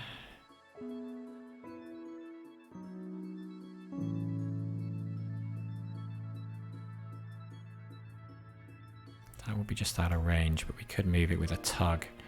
That requires this going up to established, which requires 2 more successful planets next to it. But this just needs... Oh, this just needs robots, and we have more robots here. So we just need to move that planet out of the way. And then we can send those robots there. And the biomass goes there. Okay, so that's one of the import hubs we could do. We could do this once we have slip relays. Which frustratingly, actually we wouldn't even have the science, but we haven't unlocked that tier yet.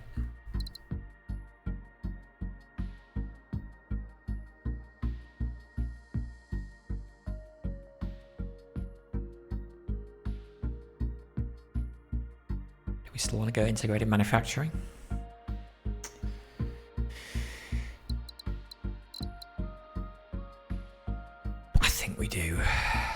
We do.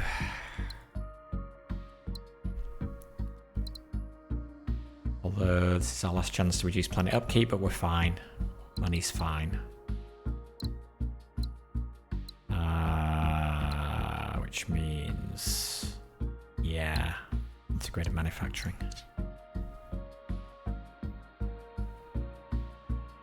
So that gives us the option of producing chips on any planet producing ore. And if there is, if there is a planet, an arid or desert planet nearby, we can turn those chips into anything we like.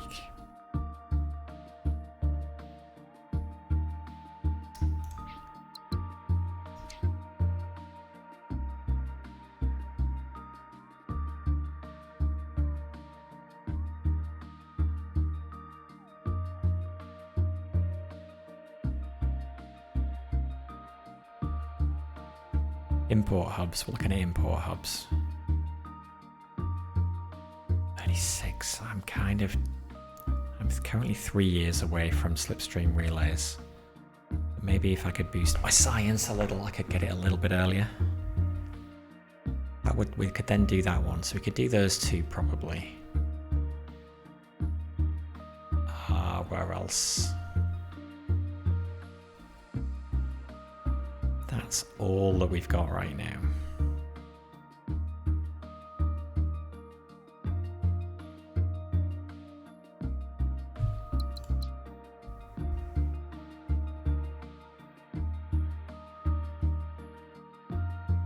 It would be better to pick this rather than this. Well, maybe we pick these. Oh God. One ore producing planet to prosperous. Well, yeah, maybe we can now that we've got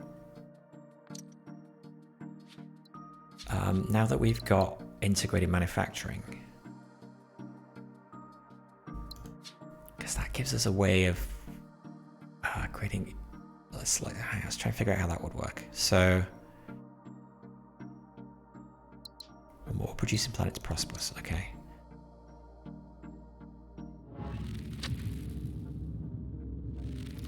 So we could build integrated manufacturing here, create a chip. Wait, we need an arid or desert planet nearby.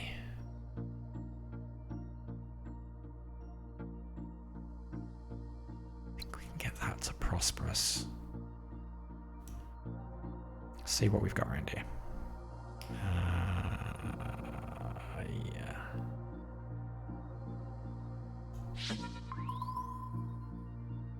Forge World and an ice ball.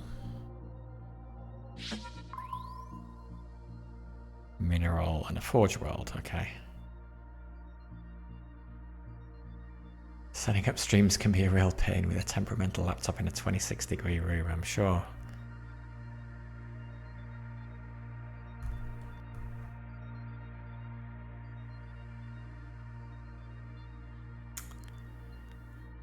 Okay, that's a shame. That means we've got nowhere. If we produce chips here, we've got nowhere that we can turn them into energy. But wait, what does this need? 6 imports and exports.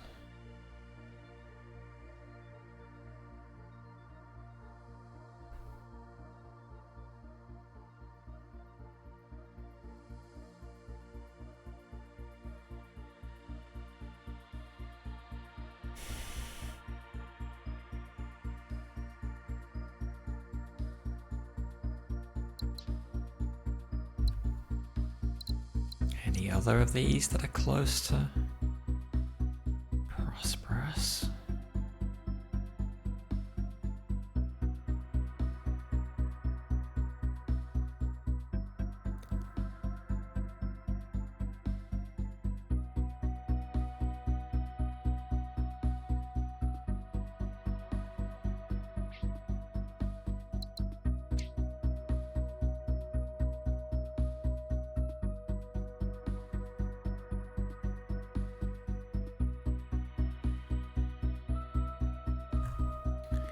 People could go to there, the ore could go to there.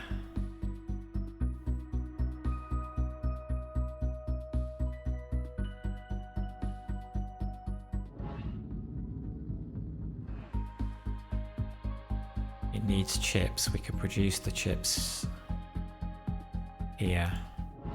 2 import, 2 export. Yeah, we're still a bit dependent on sending those goods around here, but let's see what. Oh well. This feels hard. Let's take these two. That's getting unhappy.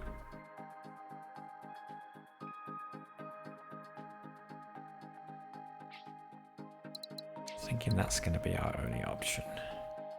Robots and biomass. So the robots could come from there. Huh. With the ore from there. Or we can turn that into a Maybe the biomass, can we supply that as a wild resource? This would produce chips. We need a desert planet. Okay, let's just go from do that there, that there. Let's see what we've got out here.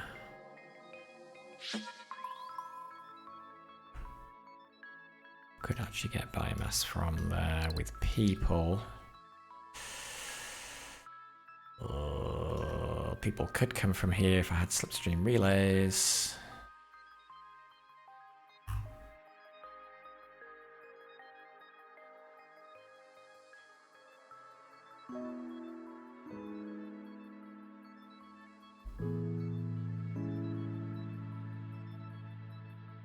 Just not yet.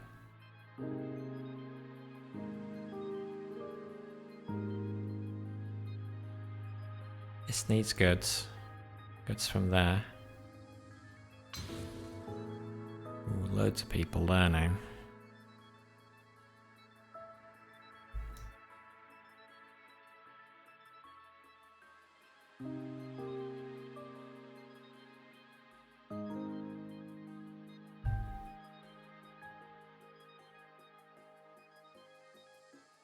Why is this got a dash lower? Because I can send the water there.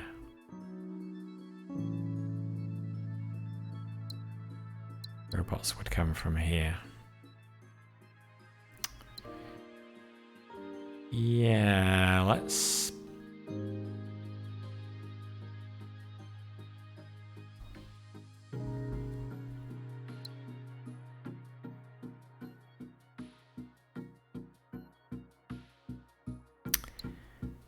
Let's do that. Send that to there. Let's make use of this. Do that, send there, send there. Oh, that needs water. Well, that's fine. We could just leave it as it is.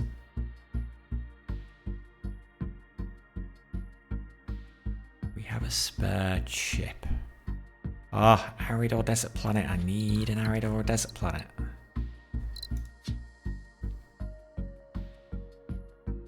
Anything out here?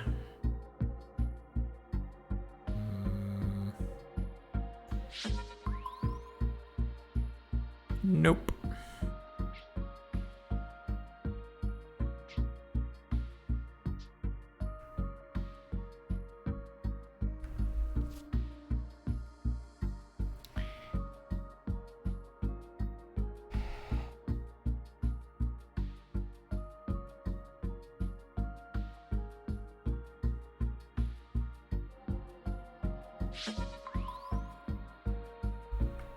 That's another option for biomass.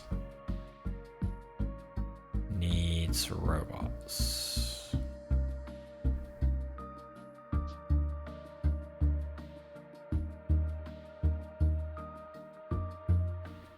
Just crashed the application you were streaming by clicking with an erasure tool too many times. Oh dear.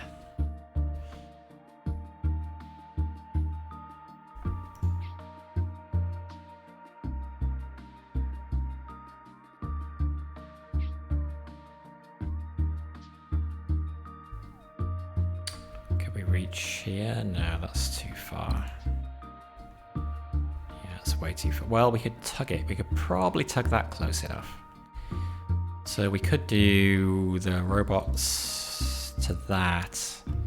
If we can level this up and get more bots from here. 2 import, 2 export routes. Okay, well... we still don't know what these are. Okay. What are those? Arctic primordial. Not what I need.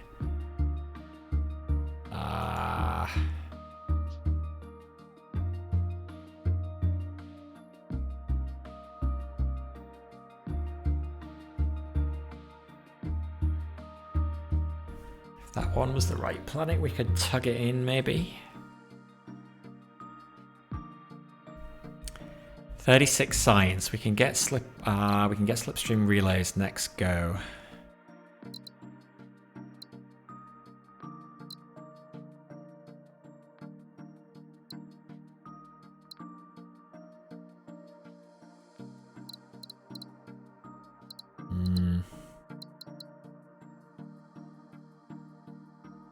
So wait, we were looking at nanofabric. We can get nanofabrication now. Does that help us?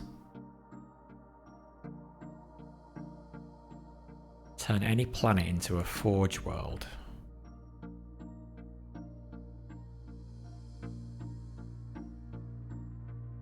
Yes, it does. For sure. We could turn that into a forge world. People to there. Forge world produces robots that go to there.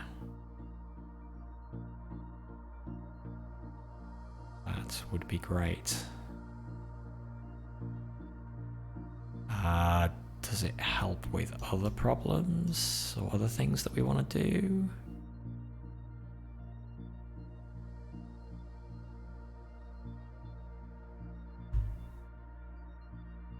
I feel like it must, because it gives us a way of producing chips near any planet that has spare people.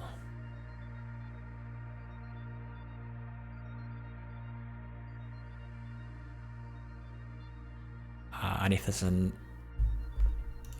there's a arid or desert planet near that, then we can turn that into any resource we like. That's gotta be good.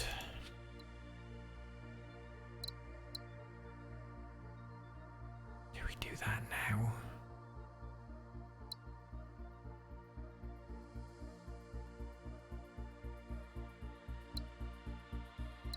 If I wanted energy-driven industry, I would then have to take that next. But I'm not currently generating any energy. Yeah, let's take nanofabrication now.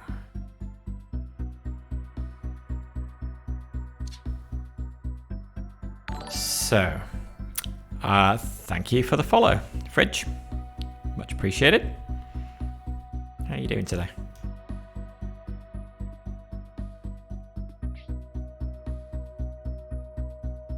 Hey, Fat Heat, how's it going? How's your day?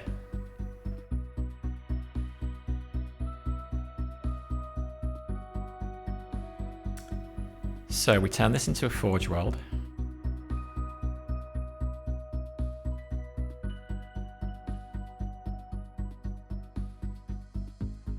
Not too bad, just trying to get to grips with this game. Have you played any more runs since yesterday?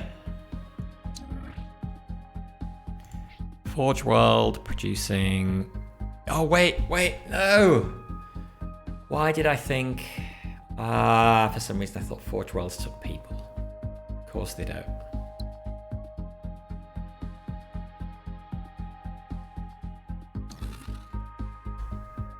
Oh, do I still want that tech? How much spare ore do I have floating around?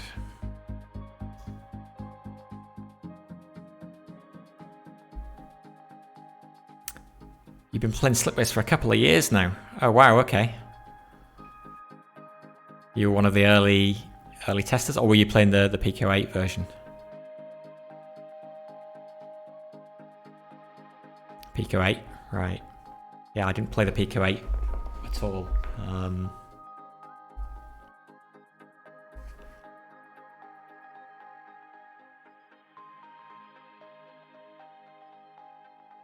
Nice, so you must be good then. Right, you must have 5 platinum starred everything by now.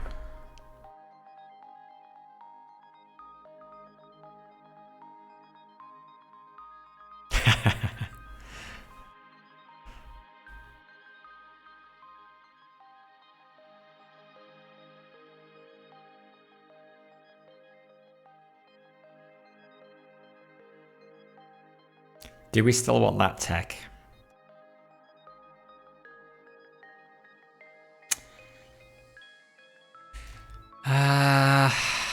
Well...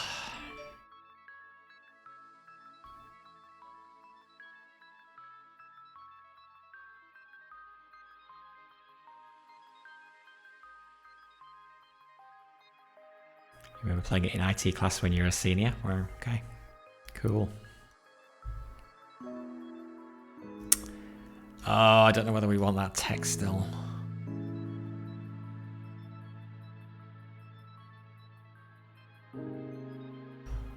go back.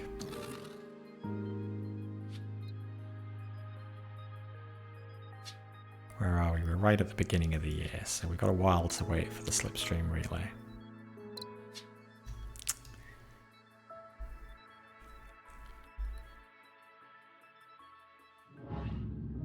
We've got to get chips to that.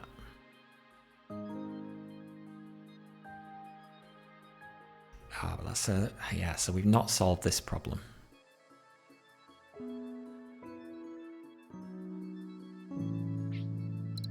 If that produced chips, we could get chips to that there. Get one more Forge World to successful. Chips, yeah, so that would do it.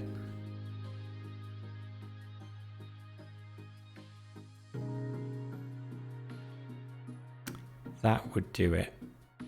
So let's do it.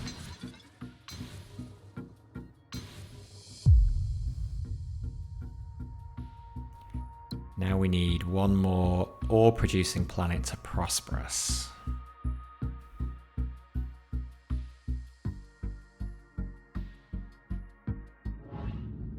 So this one, 2 more imports and exports and one other, trading with one other successful planet.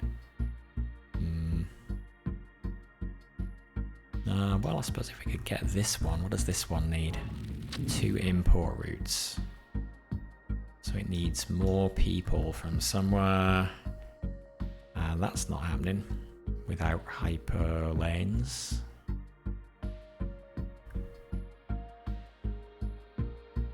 Which might happen eventually, it might happen. Wait, where are they? Where are they? Hyperdrive.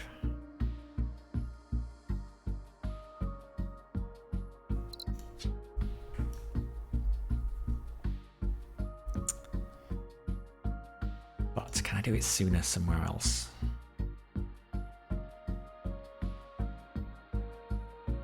Sometimes even planets that you think are like way off, like this one. Well, probably not that one, but sometimes it can be surprising how quick you can get. Hey, thank you for the follow.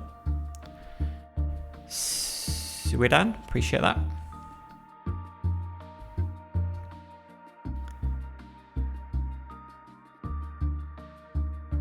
We have no water here. Slippery relays are going to make many things possible. We do... See, if we do this, which we were going to do earlier, that's why it's still flagged. Once we get slippery relays, we can... we could send this water to here.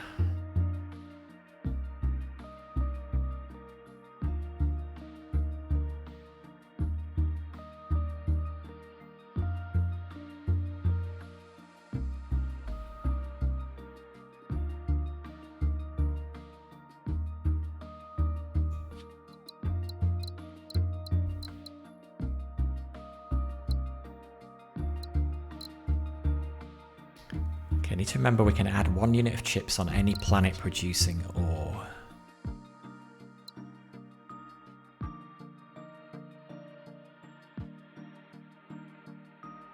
Let's just do this. Let's try and get some... You saw this on Steam, considering getting it. What is the game like? The game is really good. I'm really enjoying it. Yeah, I recommend it.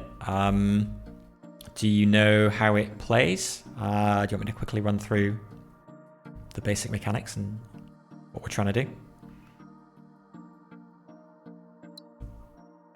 Yeah? Okay. So we have 25 years in which to build a... You've literally only just found it. Okay, cool. We got 25 years in which to build a trade network of planets that gets us as many points as possible. There are several different modes that you can play the game in. So there's like a standard run where 25 years, just get as many points as you can. There is a campaign which has several scenarios in it, which add extra rules and specific goals that you're trying to achieve in that time. There's an endless mode, and then there's a ranked mode. We are currently playing in ranked mode. So it looks like every week there will be a new fixed map that will be the same for everybody who plays it. And you're basically competing to get as high a score as you can. And see how you do against other players. So this is my first time playing the ranked mode. So at the beginning of the game, we just start around the black hole in the middle, and it's surrounded by these things, which are signals. And so you can see, like on the outer edges of the map, there are areas that are signals. There's strong signals, medium signals, and weak signals. And they may have planets at them. So what you do is you send out probes, and the probes will reveal whether there's a planet there, or an asteroid, or something else, or nothing at all. Once you reveal planets, you then have to choose whether you want to colonize them or not. If you colonize a planet, you pick from a list of options of what you want that planet to accept and what you want it to produce. So this planet, for example, we could have it accepting 1 unit of biomass and 1 unit of food, and it will then produce 2 units of people. Or we could have it accepting 1 unit of biomass and 1 robot and producing a unit of food. Or we could have it accepting a robot and producing 2 units of water. And depending on the planet type, the options that you get are different for each, but they all basically work the same way. So you pick one of those, then that locks in for that planet what it is going to accept and what it is going to produce.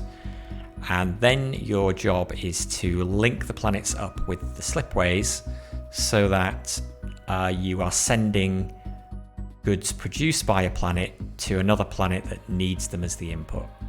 So for example, here you can see this planet is producing robots and chips, and the robots here are being sent along this slipway to this planet, which needs the robots as one of the inputs.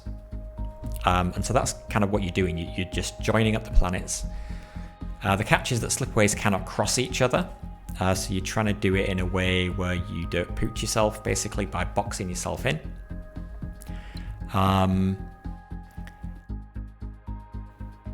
That's the basic game. The planets will level up as they get more slipways bringing goods in or taking goods out.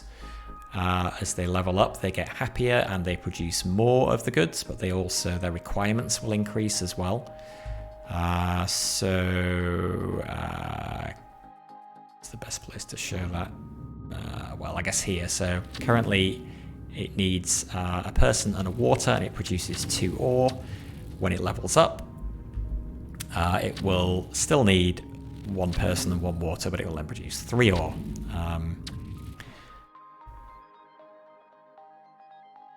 Yeah, that's the basic game. How the scoring works depends on what mode you're playing. In ranked mode, it's pretty similar to a standard run of the game. So we get points from each planet depending on whether it's established, successful, or prosperous. And that's the icons you can see above each planet. So the grey icon is established, yellow is successful, blue is prosperous. And broadly, that's to do with how many incoming and outgoing routes they have. And also for prosperous, they have to be connected to at least 3 other successful planets as well. And so the more prosperous planets you have, the more points you get, and so on down for successful and established. We also get points from these legacy points. I don't know what the proper name for them is. And you get these by completing tasks for your council. So you can see underneath him here, we have 1 outstanding task that we're trying to do, which is to get 1 more ore producing planet to prosperous. If we do that, I think that rewards 14 or something of these empire points. And so that'll be worth 14 times 50 points. And then you also get points for how big your empire is. That gives you a base score. That's then multiplied by your happiness, which you can see up here.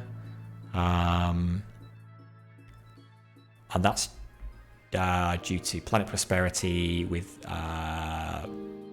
penalties for any planets that are producing people that are not being used or that need resources that you're not supplying.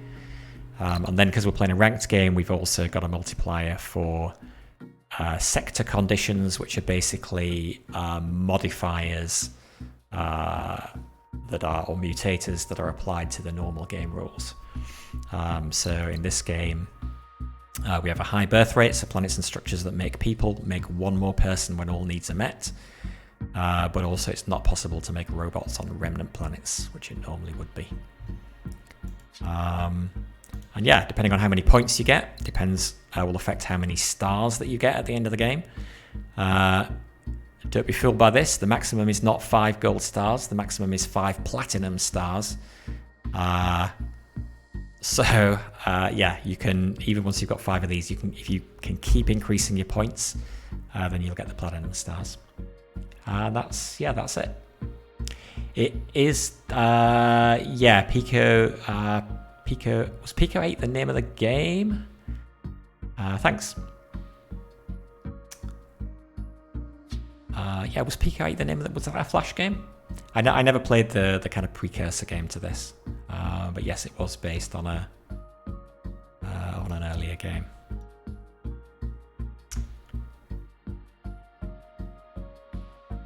Pico 8 is the platform. Okay, thank you. So,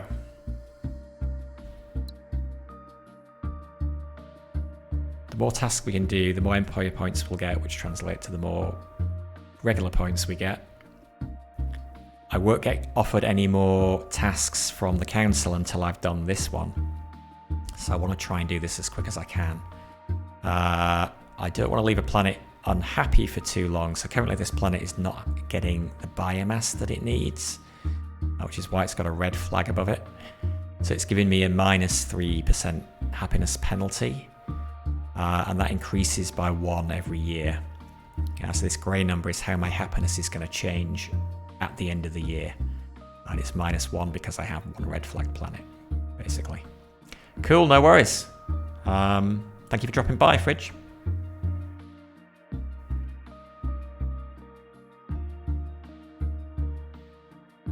Yes, Fahid. Somebody else suggested that I should turn on stable signals earlier. I don't know. I like the extra bit of the extra potential for screwing things up there if you don't release it at exactly the right time. So I decided to leave it on.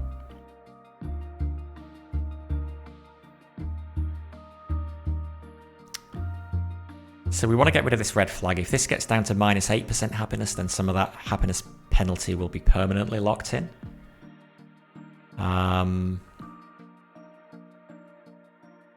So we've got a few more years until that happens, but I still don't want to leave it too long. So we can get the biomass it needs from up here if we colonize this with this option, but then where are the robots going to come from? And did we ever figure that out? We've got spare chips now, so if one of these planets is an arid or a desert planet, it isn't. Useless! Useless.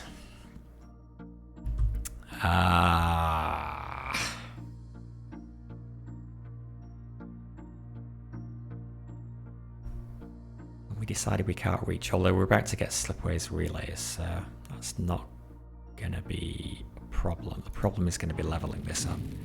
2 import routes, 2 export routes.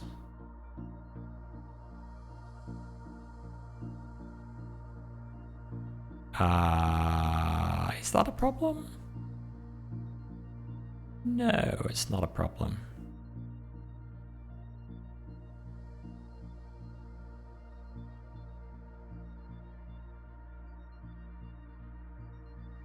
Let's do this. Let's blow this up. Send that there. So it's now got 2 import routes. It just needs 2 export routes. Oh, I could even tug that planet. Let's blow this up as well. Do I want to tug that planet? I think if I connect this up, even though it's not currently producing robots. I don't know how this works. Because this needs robots, it could export robots. Do you have to actually have the resource before you create the additional? No, I don't think you do. It just has to be a legitimate export route, and it would be a legitimate export route because this exports and this imports. Which means this will level up, this will produce more stuff, and then it will actually start sending the bots that it needs. I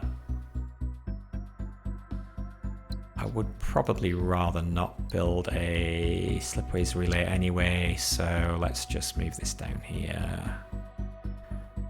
Ooh, hang on. Yeah, let's just move that down there.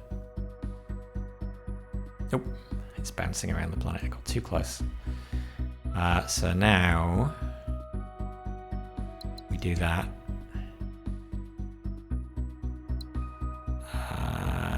Oh, and it's also able to supply the water to there. That's great.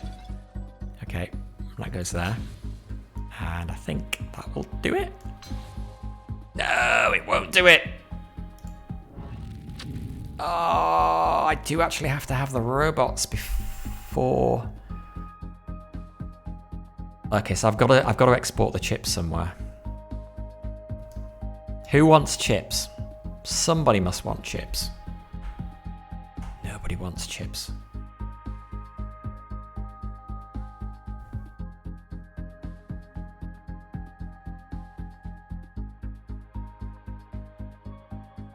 How can nobody want chips?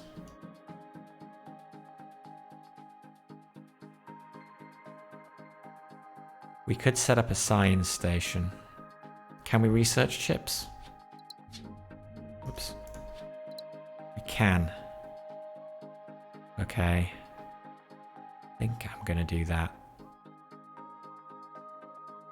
I could put it in the middle here, get the researcher from there. If I could build it out here somewhere, then I might be able to do better, rather than just sending one chip there for research. Because we could produce chips there.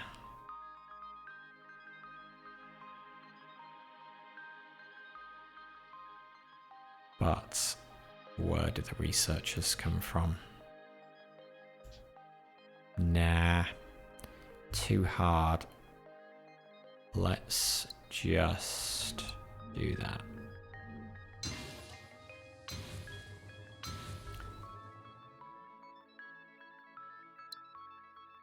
Why was I doing all that again? Just to get rid of that unhappiness, I think. And it's improved our science, which is good. Okay, and now we can... I think... Slipstream relays. Ooh, hyperdrive is another option. So hyperdrive unlocks another type of slipway that can cross. Really useful. Really useful. Okay. Let's try and work out what is best. We've got no unhappy planets anymore, which is fantastic. This has to be my priority.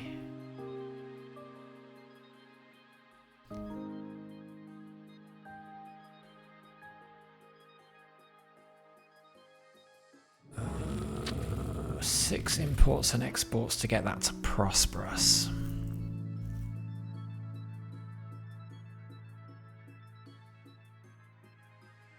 Which means I think that we need to send it people or water.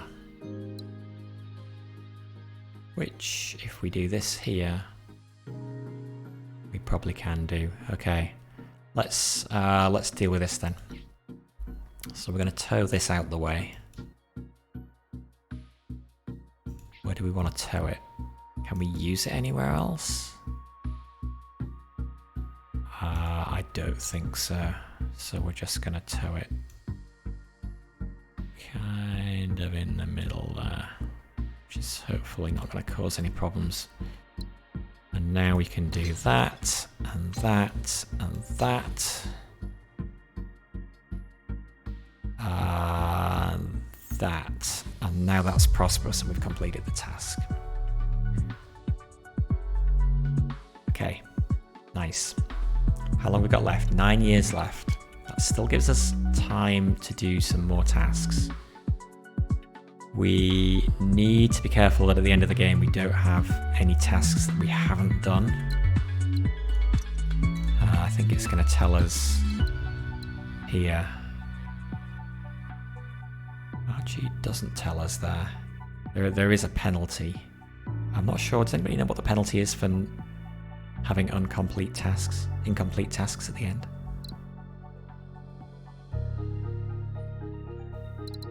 I thought it said here, but it doesn't.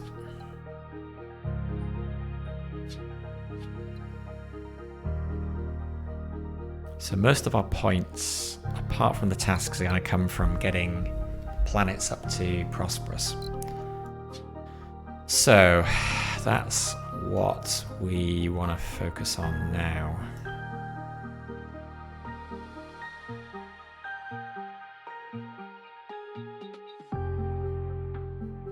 We've got 61 science.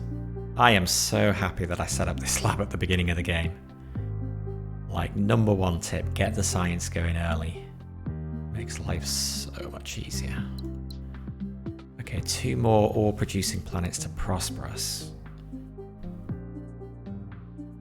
Or 6 more pairs of planets with two-way trade. Or increase the total production of robots by 6 units.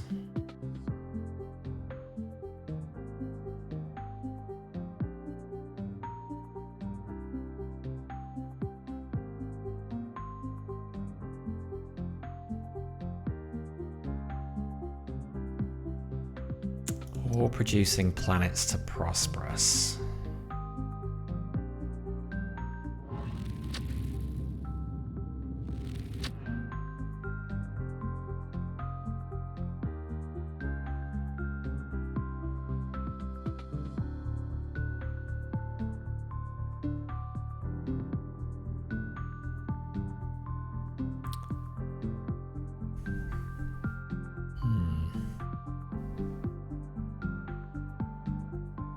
This one might actually be difficult. 2 more imports or exports.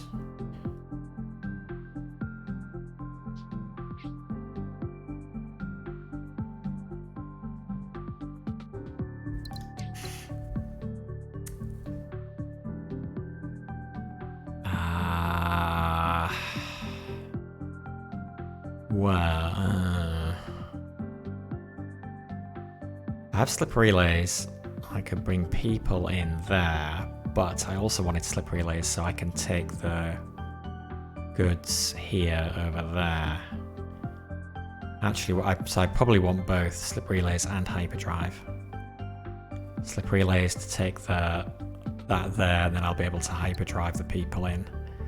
Water though, can I get water from anywhere else?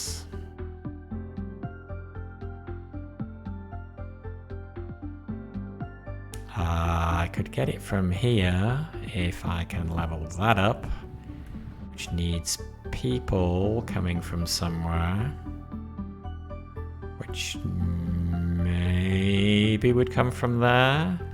Okay, let's try this. Let's take slip relays first.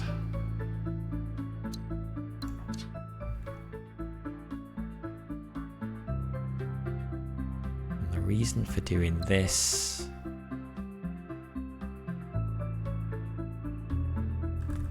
would be to bump these up.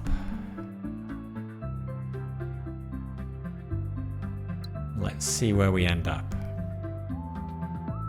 109 happiness. March 17.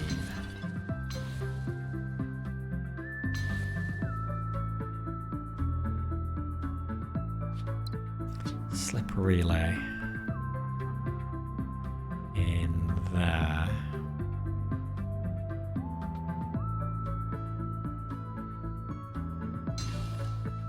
Goods to there. To there. Okay, so now... Ooh, hang on.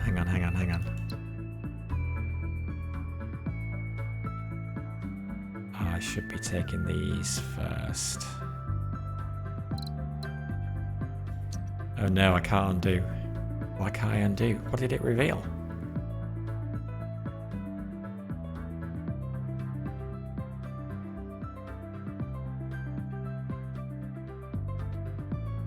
Ah, blast.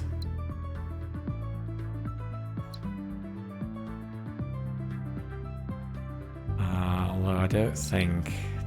Did I actually harm myself there?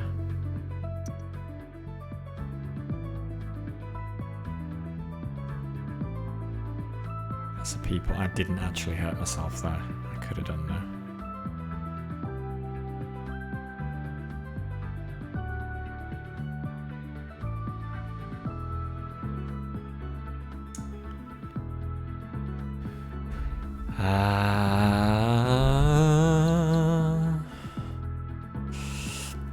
Can I get 2 more ore-producing planets to prosperous?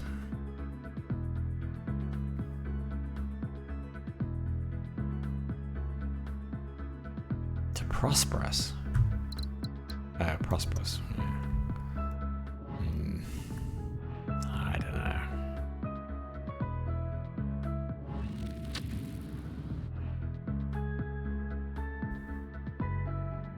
Take those people to there.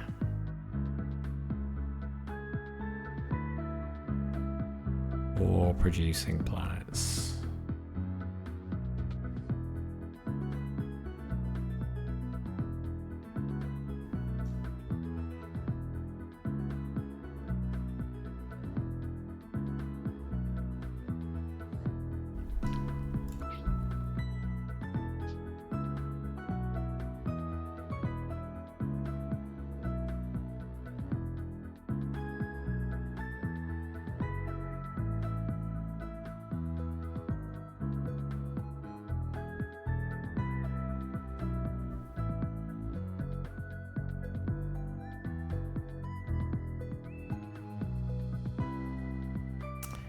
I don't have any ore. Do I have any ore producing planets that are even successful at the moment? I don't think I do. Well, apart from that one. 6 imports and exports. We're going to bring people in there when we get hyperdrive.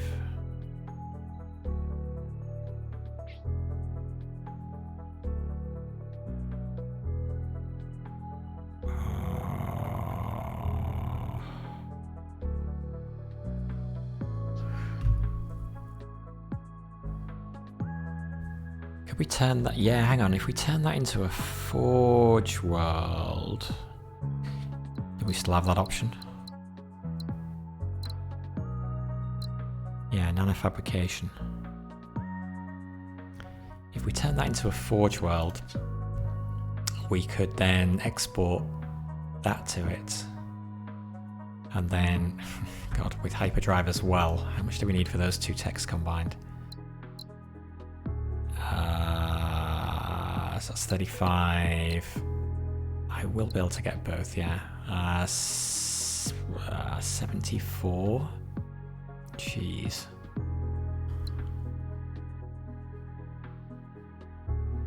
I actually will have time to do that before the end of the game.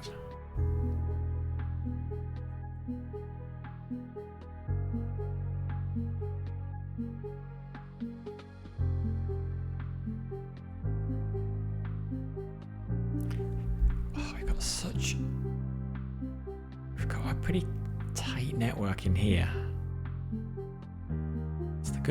It's reasonably good for getting the prosperity level of the planets up, because there's lots of connections between things.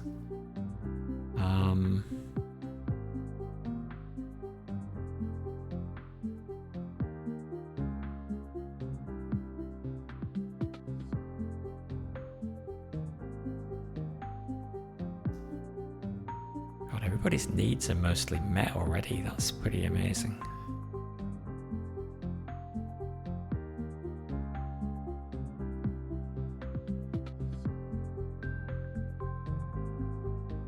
This is also a surprisingly small network.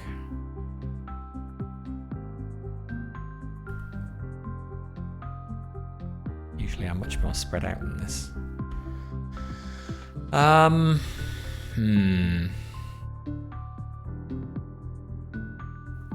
How confident am I? And what else would I choose? That one feels a bit hard.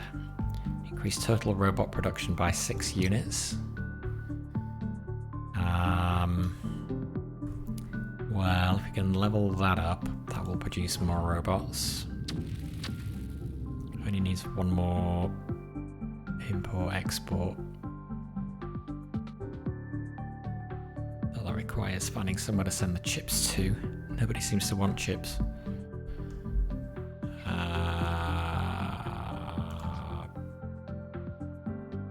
But we could...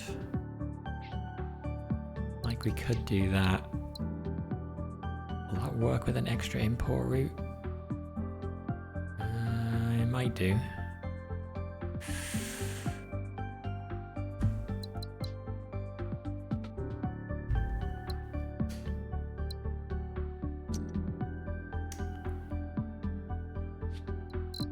But if we're going to take nanofabrication, so we're thinking nanofabrication hyperdrive. If we take nanofabrication, we can make anything a Forge world, so it makes it easy to produce robots.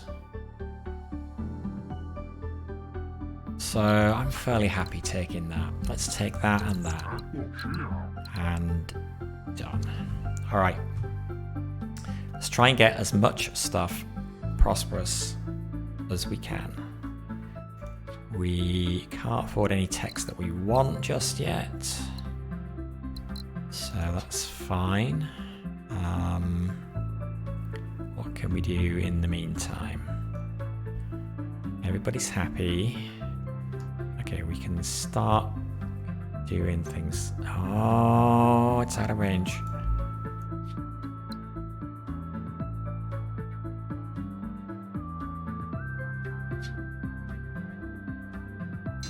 Not full on. Okay, that bumped that up to successful. Okay, new tech available. Nanofabrication.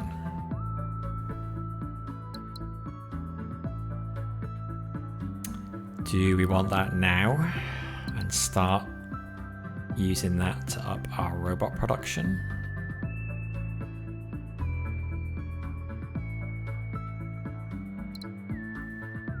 And then get hyperdrive nearer the end of the game. So we'd be down to 0. We would need exactly 3 years before hyperdrive would become available, which is still pretty good. Is there anything else we would rather take? Plasma containment turns excess water into energy, which helps us satisfy needs, but we actually don't have too many unsatisfied needs that couldn't be solved with hyperdrive anyway. And the advantage of taking nanofabrication instead and turning other planets into Forge worlds and providing the resources through that way is it creates the extra import and export links that planets need to become successful or prosperous. So yes, I'm going to take that now. So we can make that into a Forge world.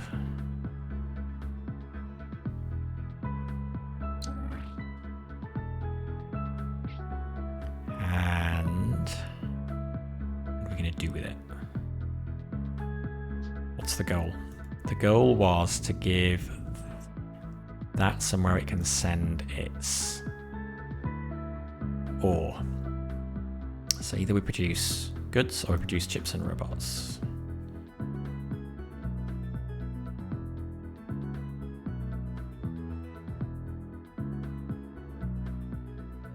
I don't think it matters.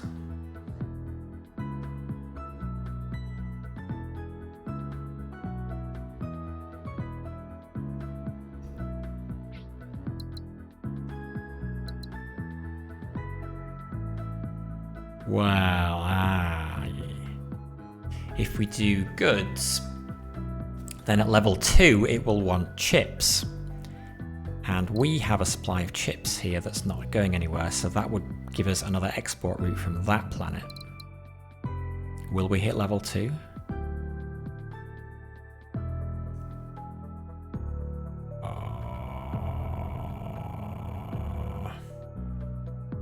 We might not hit level 2 until we send the goods somewhere there.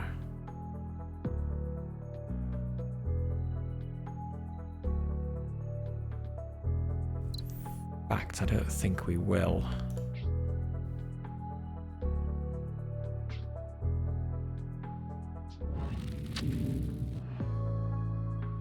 Oh. Well, I guess it doesn't matter. We still want it to as a way to get rid of that. So we do that. Ah, yes, it does work. Now that's prosperous. That's good.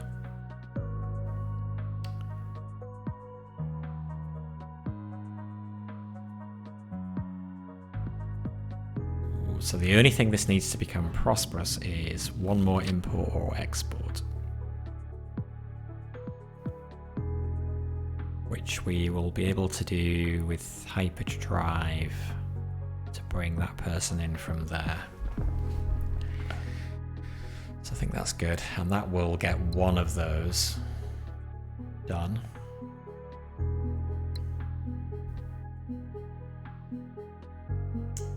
Now, what can we do with this?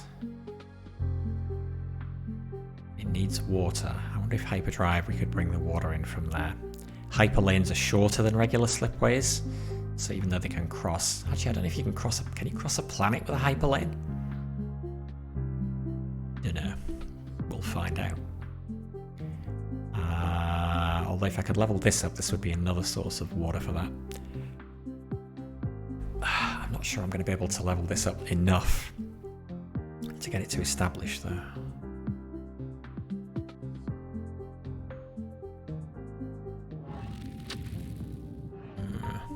We'll see. If I can't...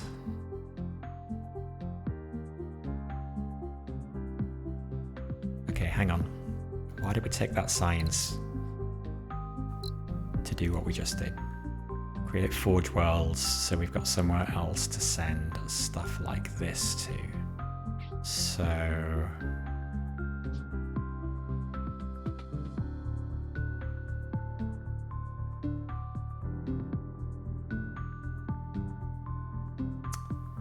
could get more water here by leveling this up. Need another import or export and one more successful planet connected to it.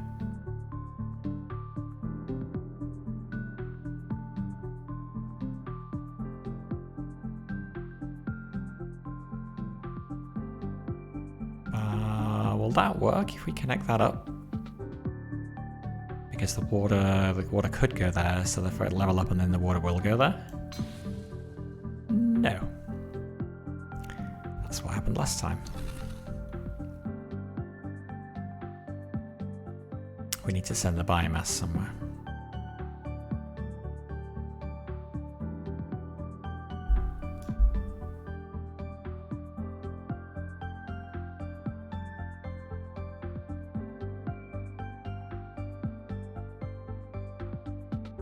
Okay, what else have we missed? That's got water that could go there. So let's do that.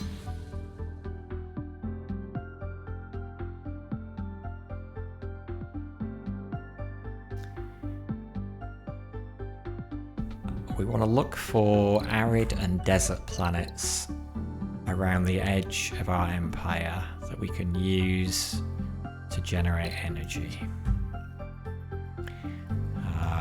Unfortunately, I don't think I've got many. Oh, there's a desert.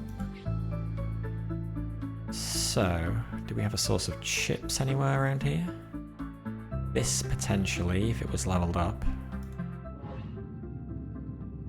2 import routes. So we need to supply ore from somewhere else. So that could come from there. I think we've already looked at this. Ah, well. Oh no, it's not going to work. Yes it is. Yes it is.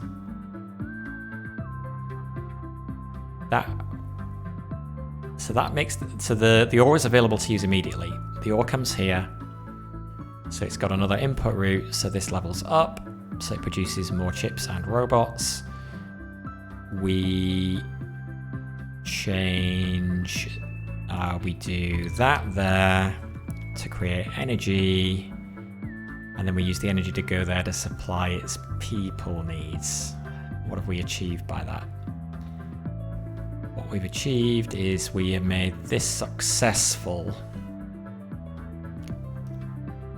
which helps this become established.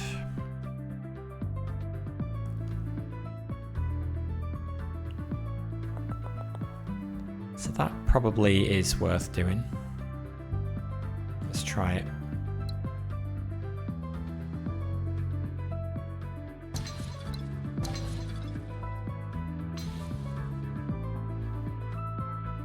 Chips to there. Oh, we got 2 energy. Even better. Alright. So 1 goes there. We've got spare energy. Oh, because this became successful instantly as well. That's awesome.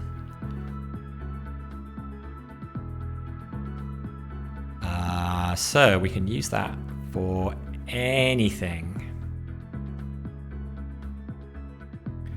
Maybe we want to keep that there until we get hyperdrive. Because maybe we can hyperdrive that to that. Which would give us, which would help get this up to established maybe. This one still feels a bit tenuous to me, but... Okay, so let's keep doing that. Let's keep looking for arid or desert planets around the edge of our empire near chip production. Ice ball, remnant, arid. Way out there though.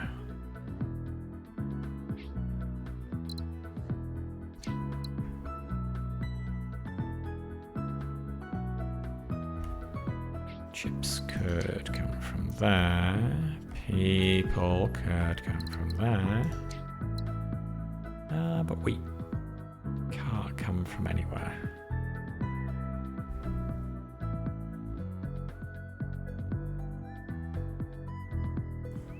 Yeah, not particularly useful. But around here.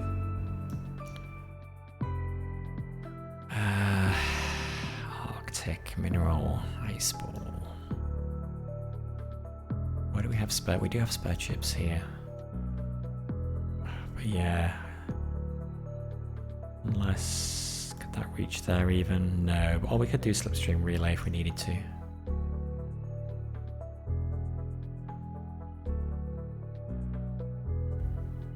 Spare chip here. Remnant. See what these are. Primordial. Am I going to see what that one is? Yeah. Remnant.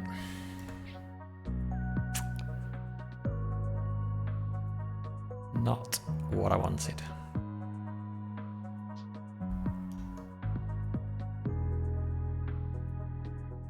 Okay, let's keep looking at how we can get these guys to prosperous. So this just needs to trade with one other successful planet.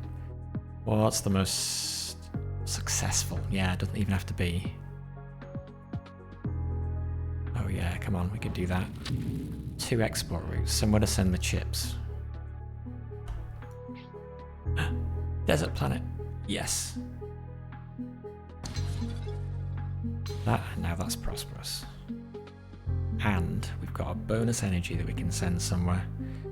Where is the best place to send that?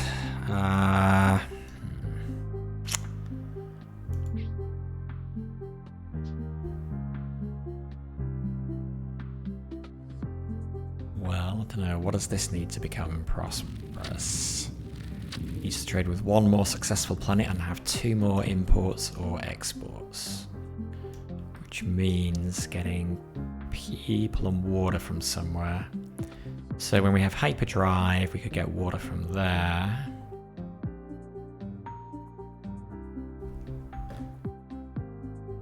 But we got no sources of people around here.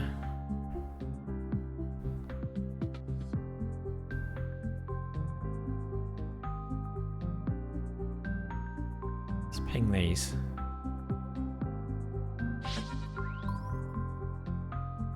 That would give us people. It's too far away. It might not be too far away. It might just be that rock's in the way. It is too far away, but we can slipstream. Slip relay.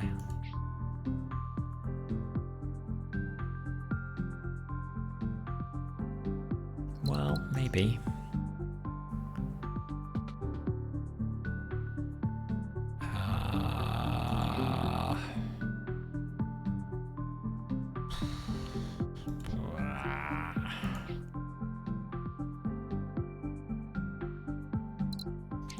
That's a possible. Is that really too far?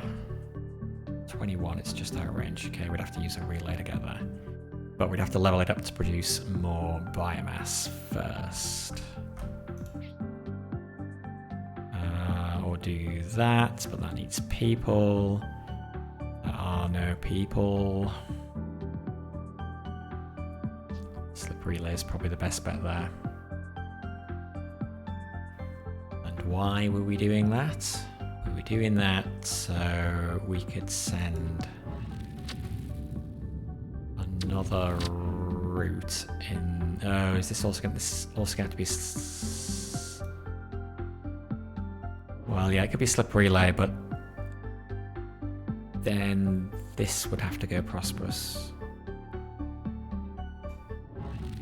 Yeah, actually, though, if that goes prosperous.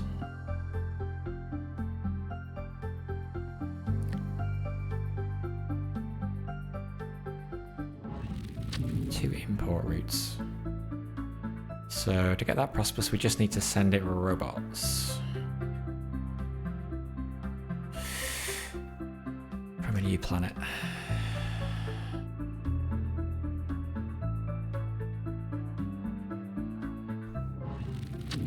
These 2 import routes. Yeah, it does have to be robots coming in.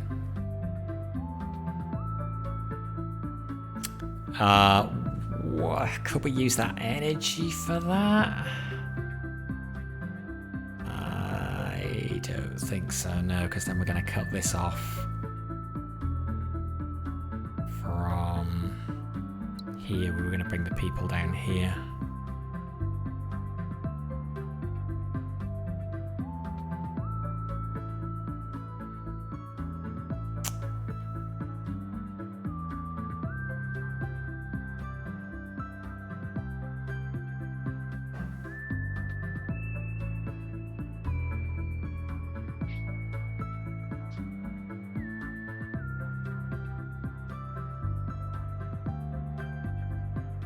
Okay, forget that. Let's leave that there for a minute. Robots. Need 4 more robots. Okay, making this prosperous would be good. 1 more import or export.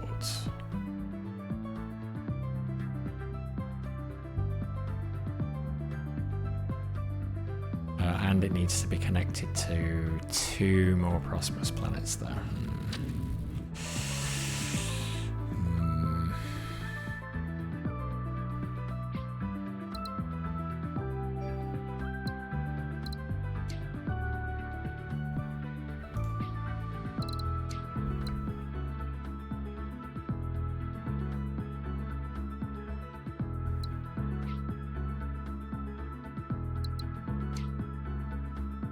Sweet. Okay. This is a lot of work just for 1 extra link into this planet. Does it work? Biomass.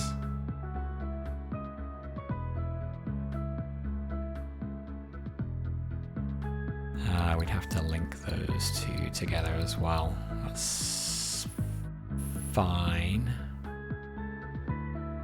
Yeah, that would work. How long have we got? 6 years.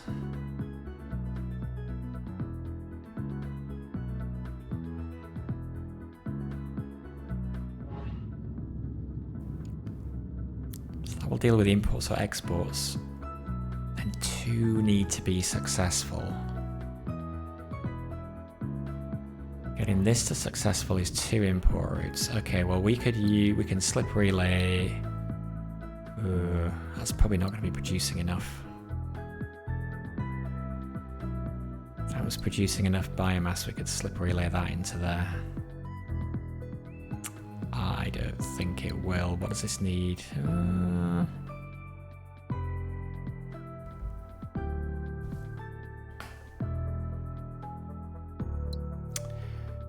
3 months, that's like a year to colonize all 4 of those planets.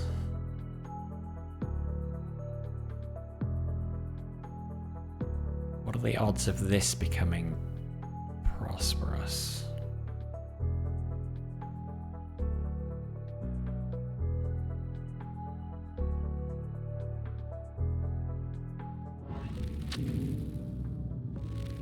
No, wait, not prosperous, successful. 2 export routes.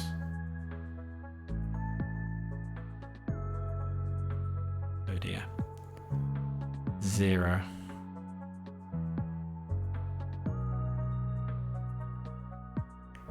Nobody around here wants food.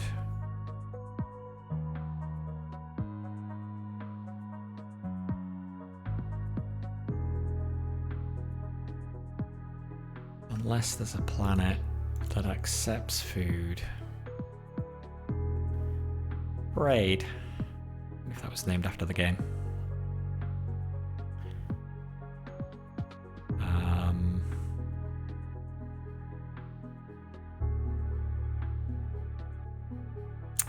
don't think there's any chance of getting that to successful. Which means one of these 3 has to there's at least a chance of getting that to successful.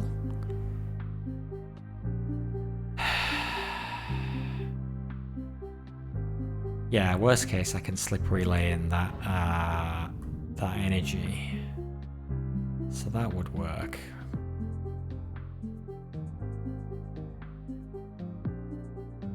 But this one needs water. Well, we got extra water there. If I can hyper it over there, it might work. Yeah. If I do all this, will I be able to undo it all? I don't feel like I'm revealing any new information, but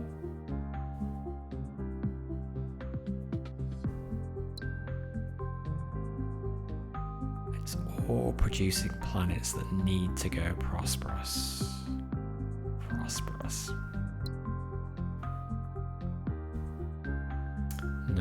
No, okay, so no, we started all of this really to produce more bots so we can do this.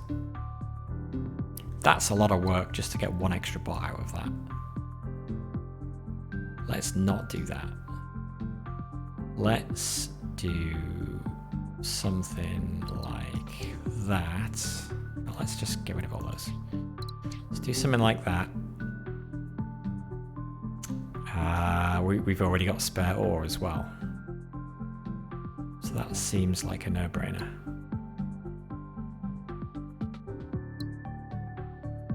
And we could even send the bots there. Well, that will probably level that up, right? Yep. Yep, doing that. Up to 3 bots. Bots there, that levels that up. Next year we're getting... we are getting hyperdrive, right? 39, yep.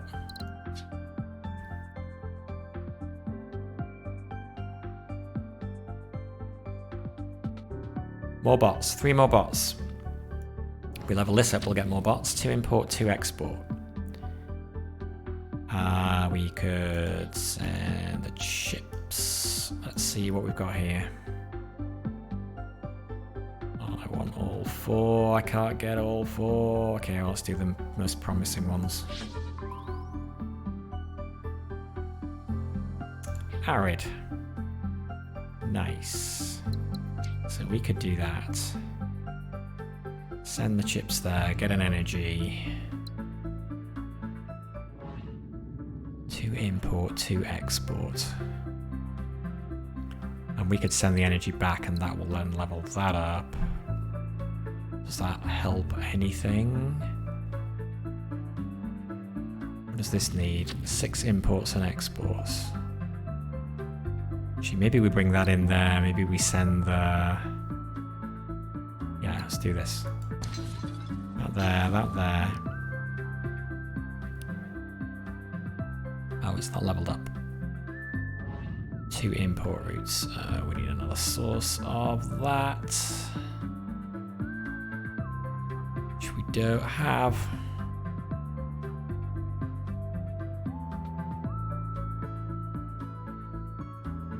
Don't even have anything in hyperdrive range.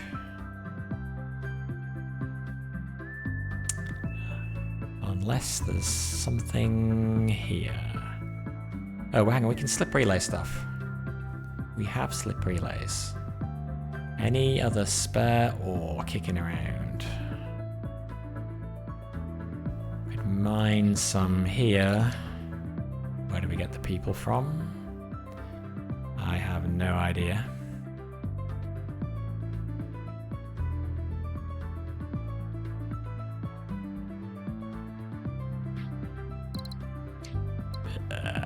It's not looking too good. Okay though, hang on. We could slip the energy there. But we wanted...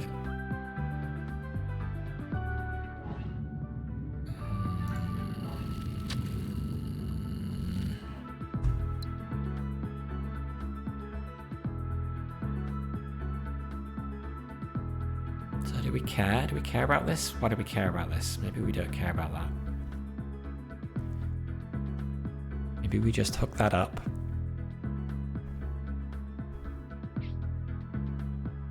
Send that there. What do we do with the food then though? People are going to be upset. Can't send it anywhere. I can send it here. Reduce people.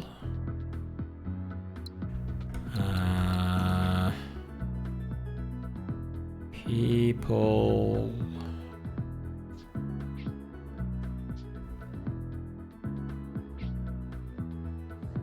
Forge World.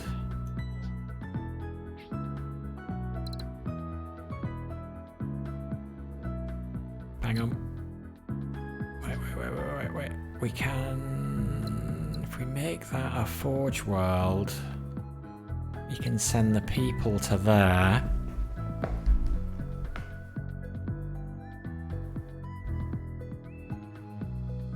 So let's see why we care. Why do we care? Because we don't want planets producing stuff that's not being used. So we turn this into a Forge World. No, Forge World don't accept people. They accept ore. Yeah.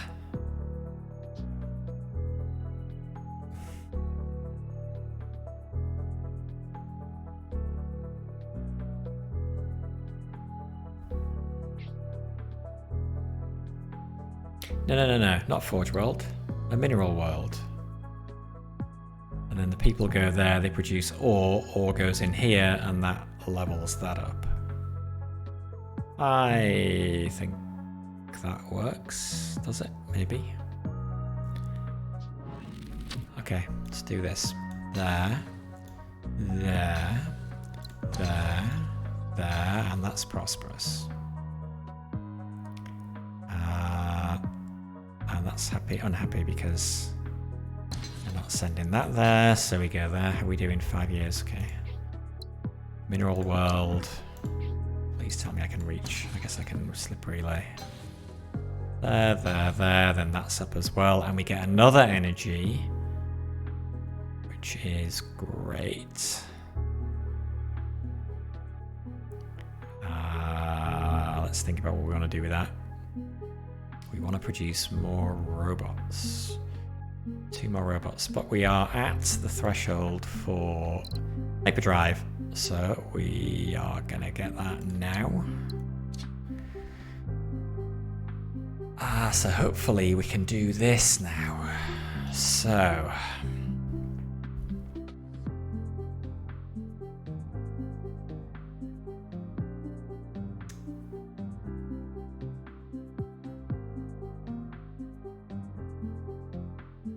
how do we produce hyperlanes again? We press space, right? This is the priority. 6 imports and exports. Okay, so we want to bring people or water in. We said we were going to bring the people in from there. So we hold down space, and we do that, and that's prosperous, and then that's done one of the 2. Okay, so the next most likely one was which one? Was it this one, really? Can we really get that to prosperous?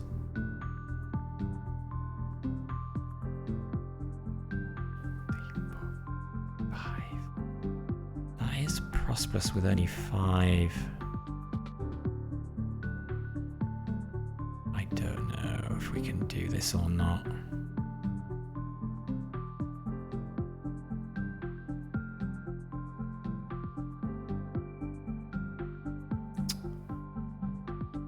Okay, we've got the energy kicking around here as well. Water. How do we get water to there? We have water here. But if we level this up, this will produce more water as well. 6 imports or exports. Which means the biomass has to go somewhere.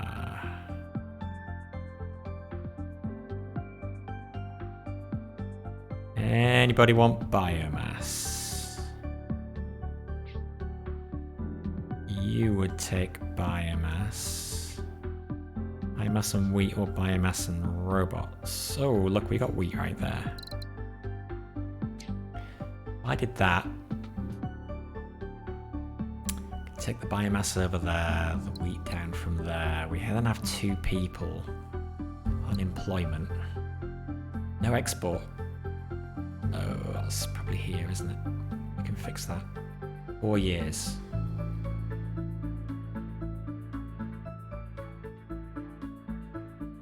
Yeah, because then I can send this water down here. Alright, let's try this.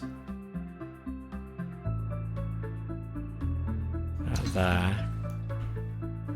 That over there. That in there. Oh, why is it not producing more water? Where's the water gone? Oh, because it's not... Oh, crap, it's not... It's not prosperous because we need to be linked to one other planet that's successful or better.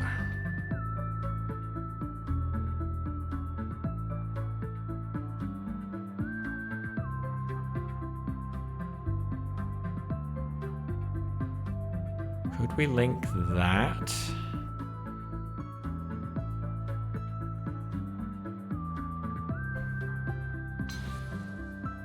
And then do that. Well, it's prosperous, but we've still got no water. Where the heck's the water going? Oh, maybe it's just not... Oh, maybe it was already maxed out. Okay, well, we made it prosperous, which is not a bad thing.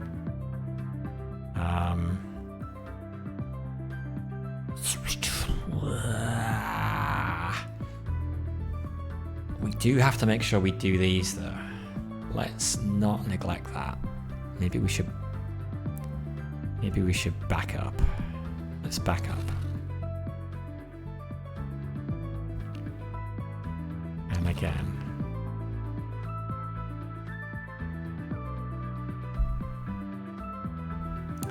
Can we get this water all the way to here? Nope.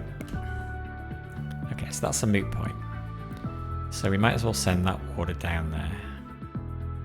Wow, but does this help us? It might, because if we can... This planet here produces robots, so if we can up this by making this successful, which we would need one more export route. Ore. Who needs ore? Well, we could send it to the Forge World.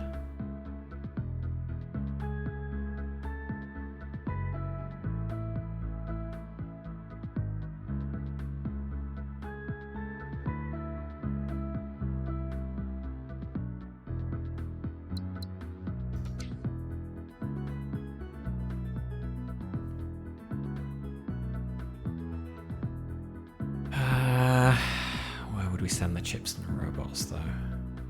Oh. Instead of doing that, we do that.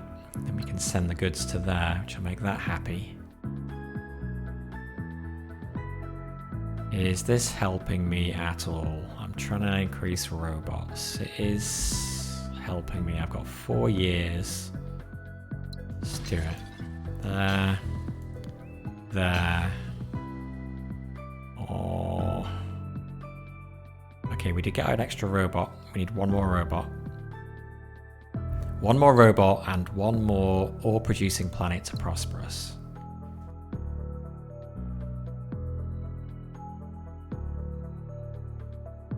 We should probably send some of the people to check out these ruins as well. Oh, if I can get rid of some of that unemployment, that will boost my happiness. Okay, we're looking quite good so far.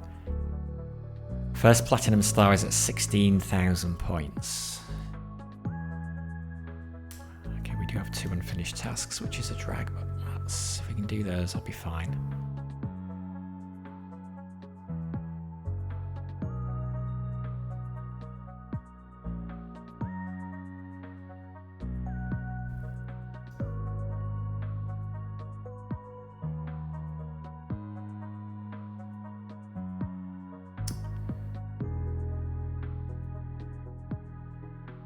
Let's send somebody here.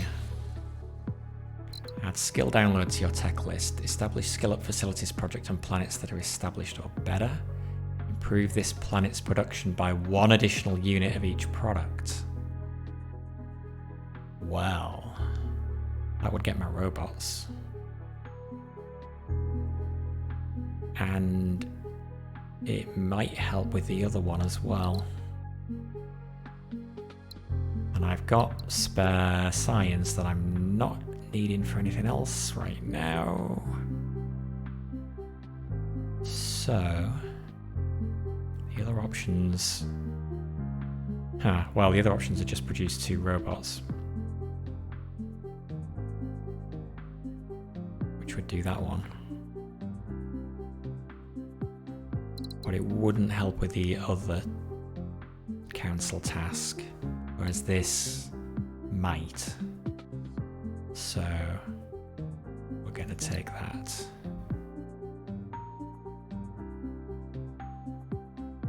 Okay, 1 extra unit of production.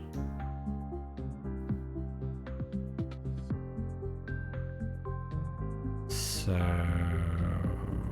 where could we do that? That is currently producing robots. Make sure I've understood that right. Wait, what? Hang on. Oh, I haven't researched the tech yet, have we? Is it still available to me?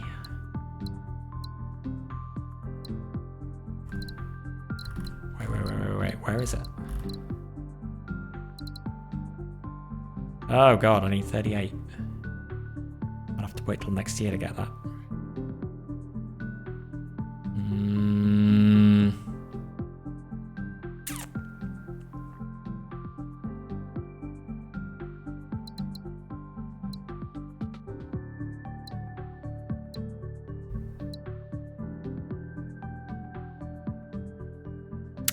This might be better. Let's undo that.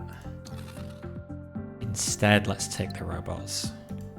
And then we've done that task. And then we'll take planets and structures receiving energy have their production increased by 1 unit of each product. We've got quite a few things. So that's gonna be good, right? Hang on. What do I need? I need either this, this,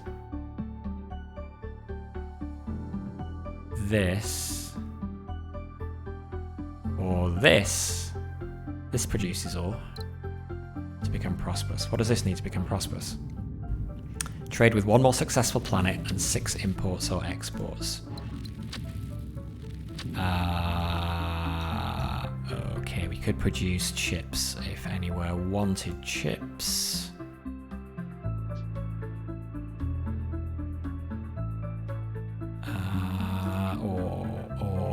Okay, we could turn that into an forge world that would accept the ore from there.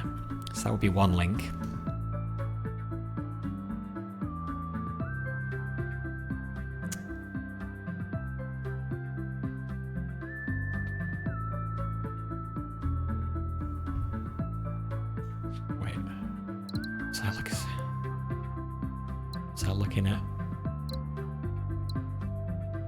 Looking at whether it's worth doing that.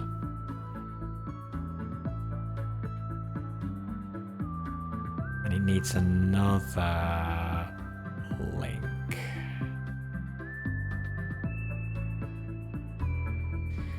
Bring in water from somewhere else. That is not going to produce any more water, we already decided. We could bring in water from here, though.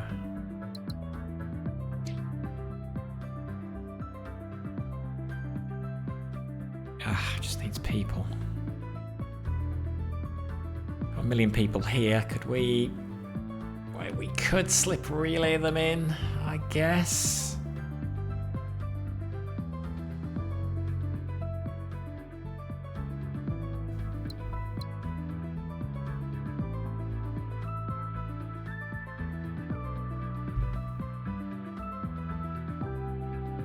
Okay, I feel like...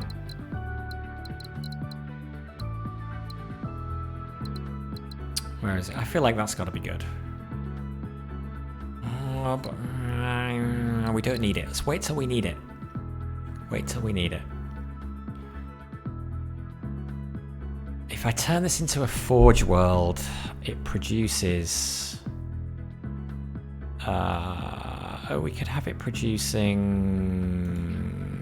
chips, which go there. But it would also be producing robots that would be going nowhere. That would make it unhappy, I think.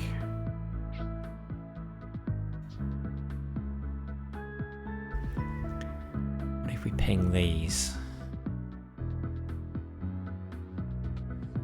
Does that help? Remnant planet.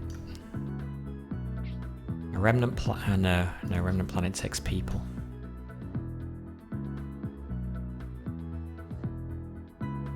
Maybe we don't care about the happiness.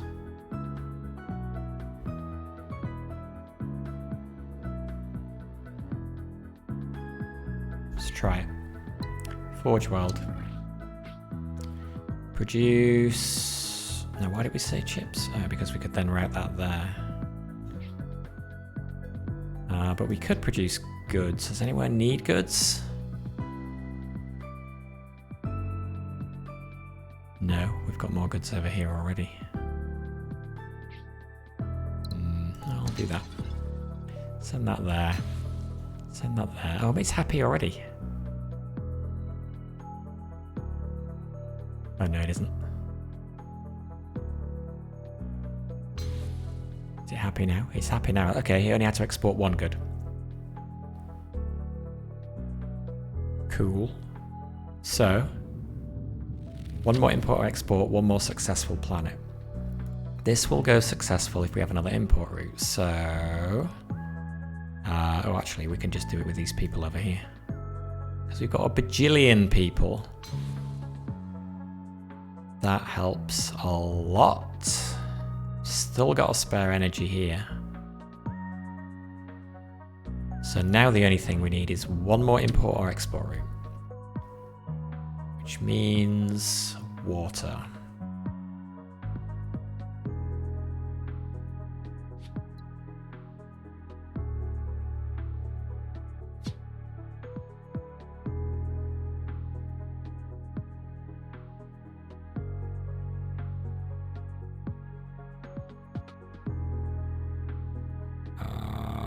Rather than doing that, could we level this up and then use a slip relay to come in around there? 2 import routes, needs people. God, this feels like this should be established but prosperous by now. It needs to trade with one other successful planet.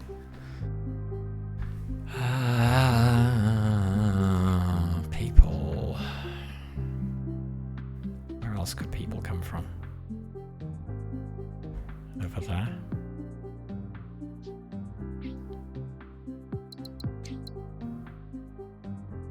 Water and wheat. Where could wheat come from?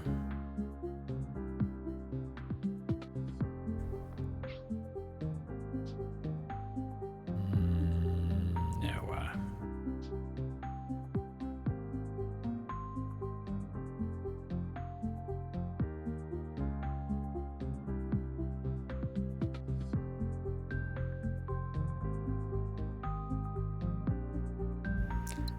I have a feeling we'll need like probably 2 slip relays to get the people all the way around there. We're going to need to probe this area. Well, let's probe this area first anyway. How are we doing? Oh god, we're nearly at the end of the game.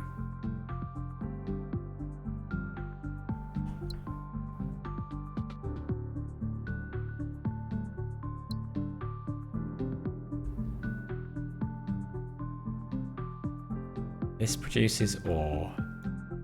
It needs one more import and export route. Okay.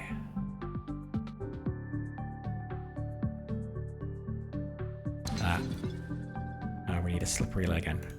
It's mega slip relay time.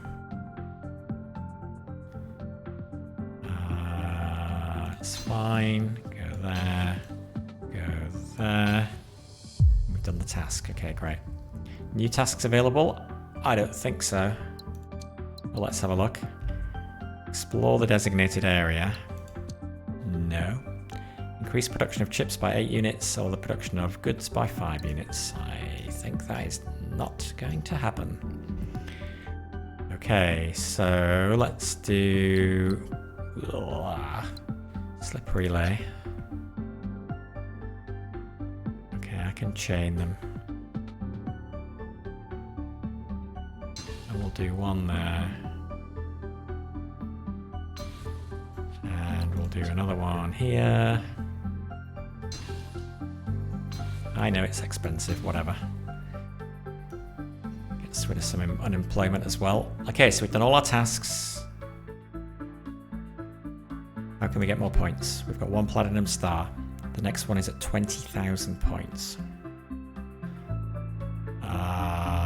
What is the best way to do that?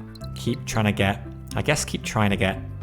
prosperous planets, because they help with this, which boosts the modifier, and they help with happiness. Right? Every successful planet gives +1 happiness from its prosperity level, and every prosperous one gives 3. So yeah. We also want to... It's currently got no export from here, so we'd like to do that. Where can we take that? 15 months. That will help somebody become prosperous. Probably nowhere, I'm guessing.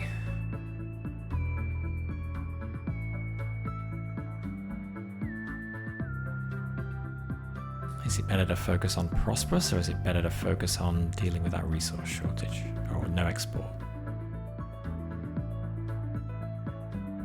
Don't have a sense as to how much our points will change from every extra % of happiness. I guess 7,800, 9,800, it's 10,000, roughly 14,000. So an extra 1% happiness will be an extra 1,400 points. Oh, okay, that's pretty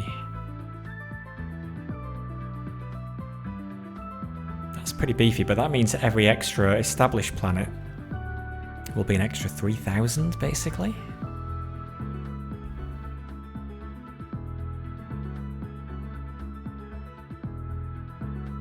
We're losing. Okay, how much is this contributing to happiness? Minus 2% from that. There must be another planet that's not exporting. Who else is not exporting their stuff? Doesn't count, right? It's fine.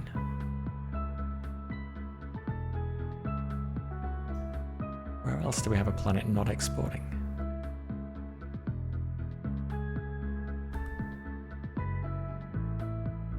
Anybody see it?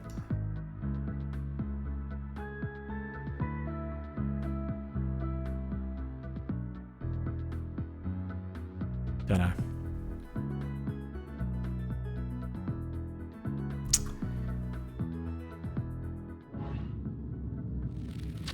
Imports and exports.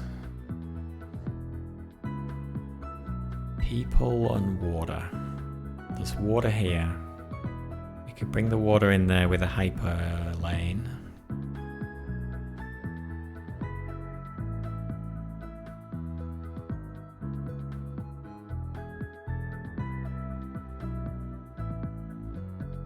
Probably need to send the chips somewhere.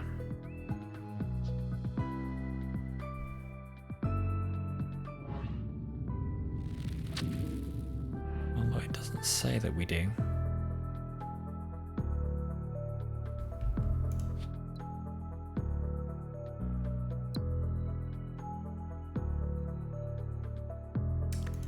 Could research chips. No, we couldn't. We've already got a research. Well, maybe we could just to get rid of them. But we don't have people.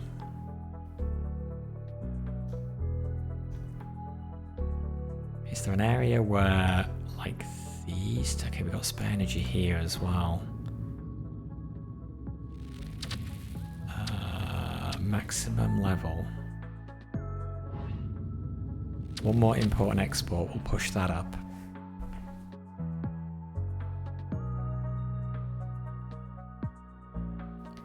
Chips.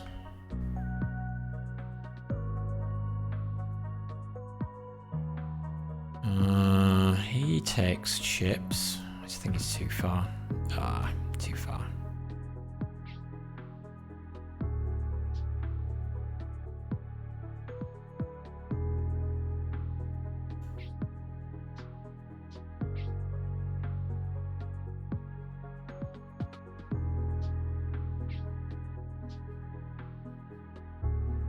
We need an arid or a desert planet that we could send those chips to.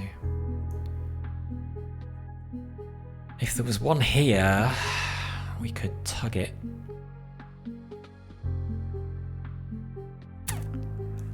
It's a bit speculative.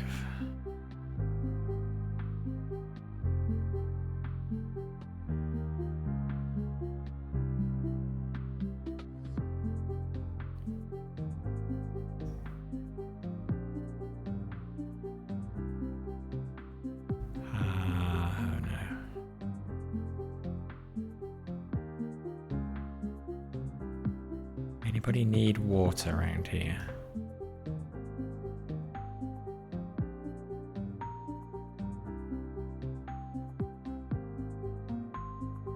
Not really.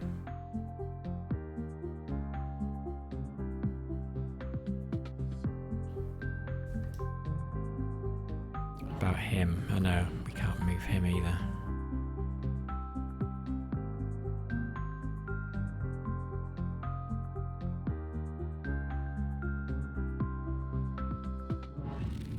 requires at least 2 import routes. What if we connected that up and sent that energy there? Oh no, that's not going to level him up though. It would make him successful, but... This guy, 6 imports and exports. We had a plan for this.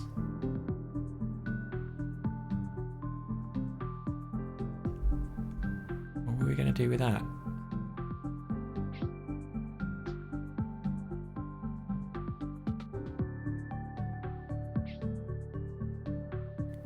Could produce chips. But then... people... could bring the people from there.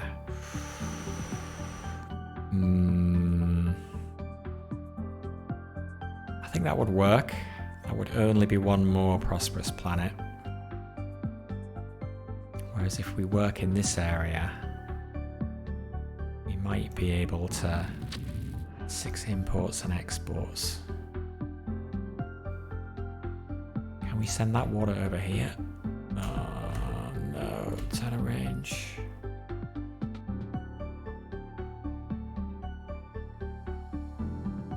Can we bring more people in from anywhere?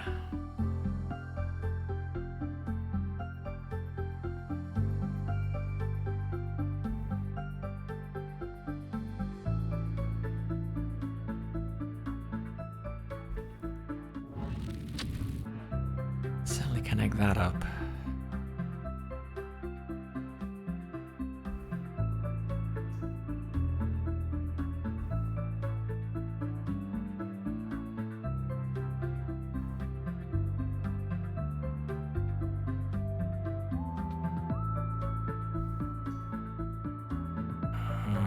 Can we do a slip relay and then a hyper lane from the slip relay? I don't know. Let's find out. Maybe. Careful we don't run out of time. There. And then can we do a... Oh, we can. So then we can we connect that up? And then bring that over there?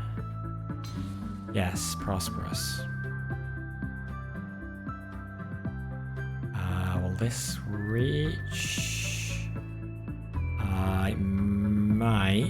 It might.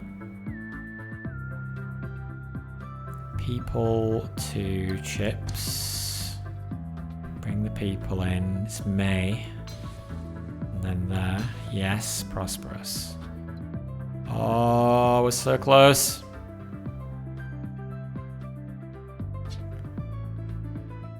Unemployment and no export. So this will, yeah, if we get rid of minus 2%, that's another roughly 3,000 points, I think. So I think we could just, can we just hook it up to here and just send that in there? I don't think it's too fussy.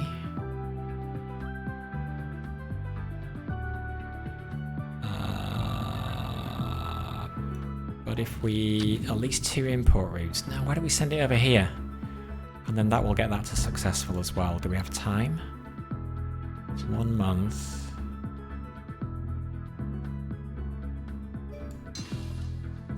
There. Okay. So yeah, we addressed the resource, we helped with the resource shortages, and we got that up. Why am I still only on 19,000? What? Okay. Oh no, hang on, I'm doing, I think I did my sums wrong. Oh my god, come on. Oh, this is going to be tough. So each extra prosperous planet is an additional 160 points times 1.41, which is what?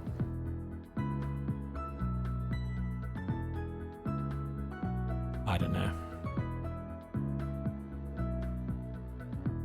Maybe 200-ish points.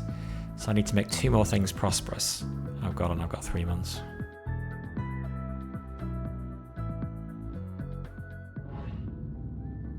6 imports and exports.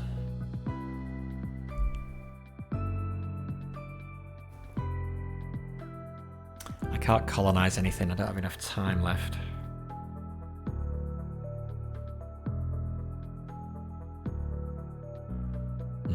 Don't think I can do it.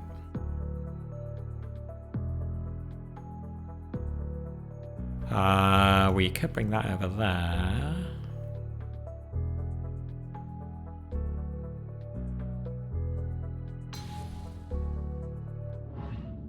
One more import or export.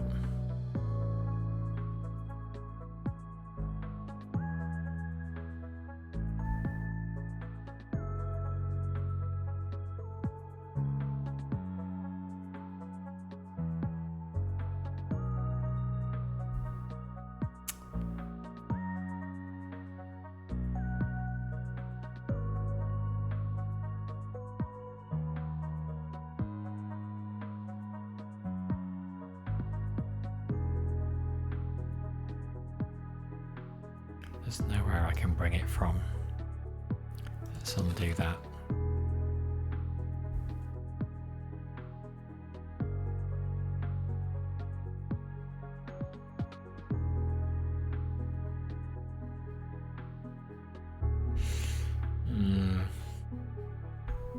Yeah, my problem is everyone's prosperous already. One more successful would turn that prosperous. Come on, we can do that. Surely we can do that.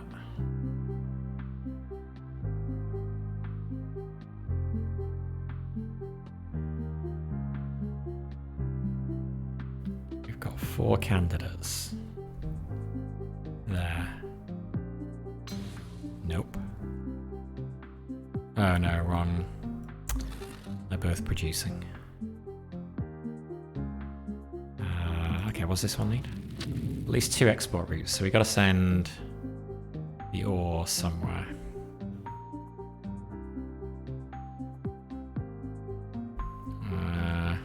Okay, what's this one need? 2 import routes. So it needs people from somewhere.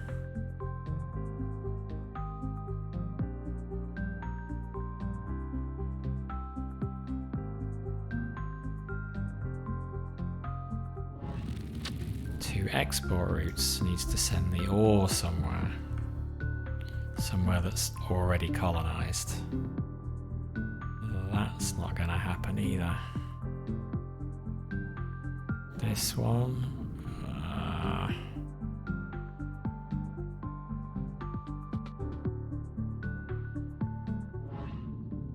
Just 2 import routes, 2 export routes. We've got the ability to do this, add 1 unit of chips on any planet producing that.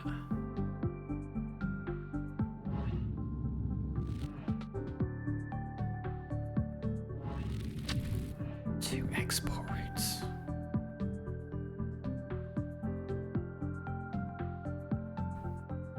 I wonder if I should not have done that.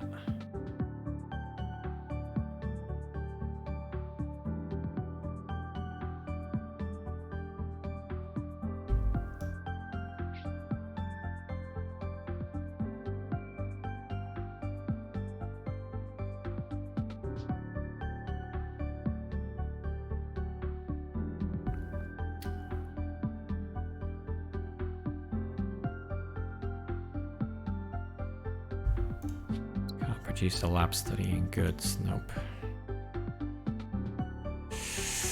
Hang on, let me back up here a bit. What are we on? 19587.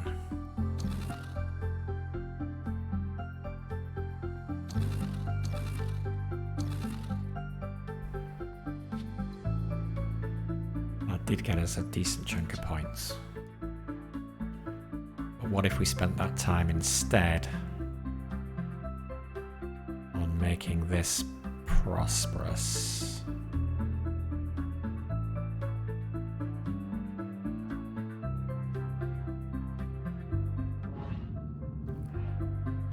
Needs people from somewhere.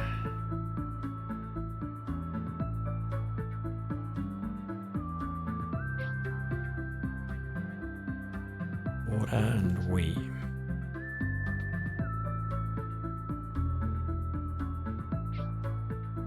Just wheat.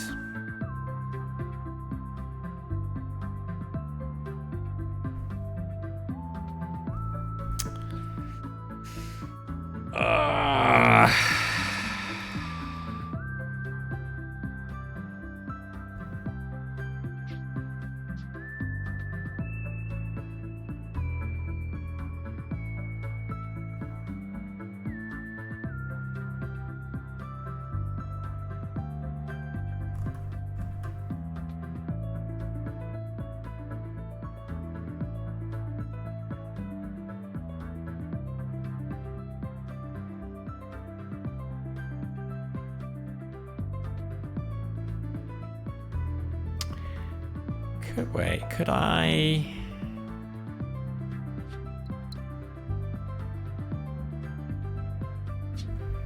do this? It's probably not going to reach. Let's see. I was thinking, yeah, hyperlane to there, but I don't think I can do that.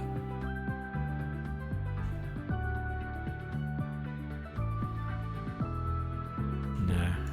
Well, just because it's out of range. They're the closest extra people. Why are all the people so far away? It's not going to produce any more.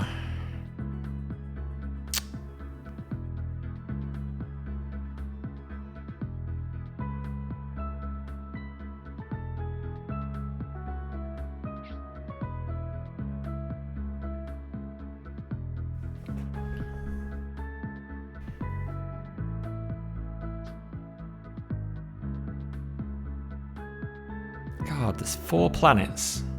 Actually 5. Can we turn this to import routes? People to there. Is that any easier? Could we do... That is a little bit closer. Could we drop a slip relay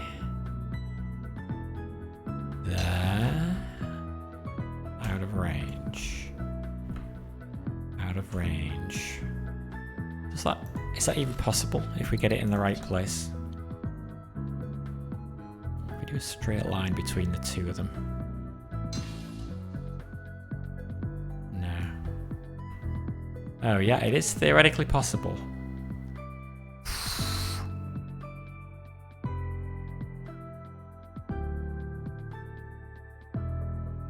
Oh my god.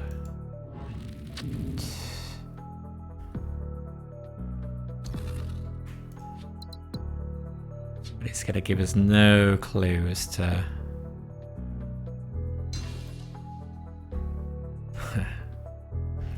Ah! No, that's still too far away from that one. Oh, come on. No spare people.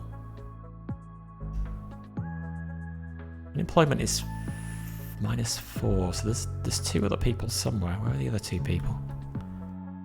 2 there.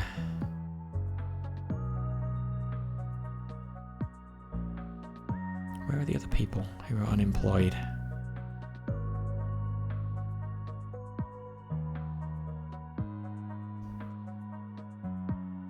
Like really, where are they?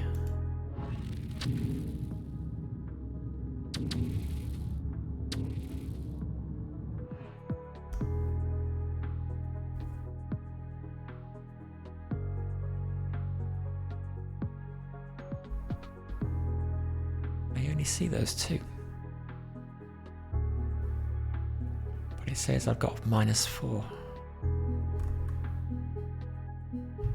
people. Where are you hiding?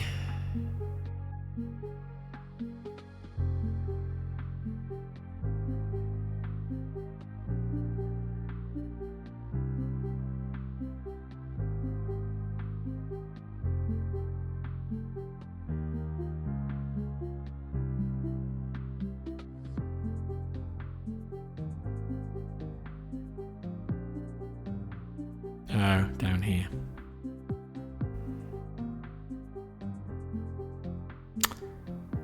Well, hang on, okay. There's options. We use 2 slipway layers. Maybe.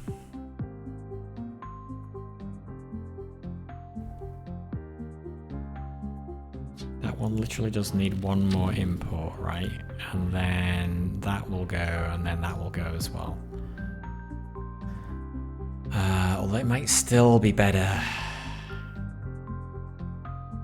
It might still be better to do that one. Because this isn't going to help anything else. It's not...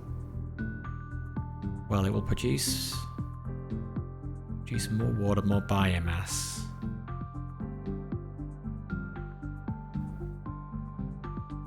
That doesn't really help anybody. Does it?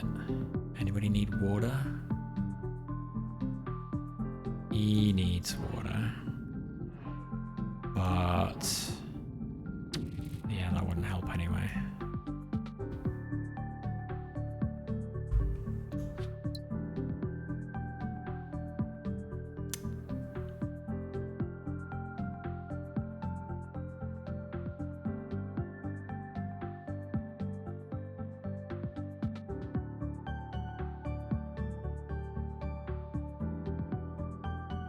I don't think it matters. So...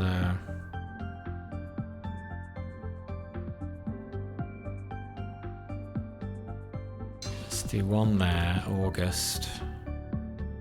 Do another one there, September. October. November. December. And that pushed that up. But... 19,965. I've got 1 month to get 35 more points.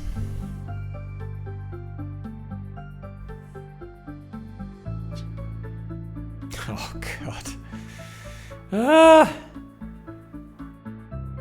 What if we just send that back there? Is that then, will that be counted as a... can we just do that? Yes, we can. Yes! Yes. Okay. 1 month, we can make 1 slipway. Can we do anything that will push somebody over the edge into preferably established, but I'll take successful because established is probably a tall order at this stage. You have 1 slipway month to complete 20 more slipways. I only need 1 more import or export here. Hey, and we got a spare energy here. Oh, well, no.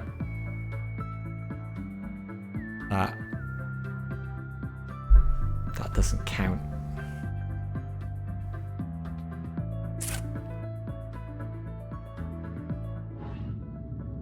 Oh my god, it only needs 1 more import or export.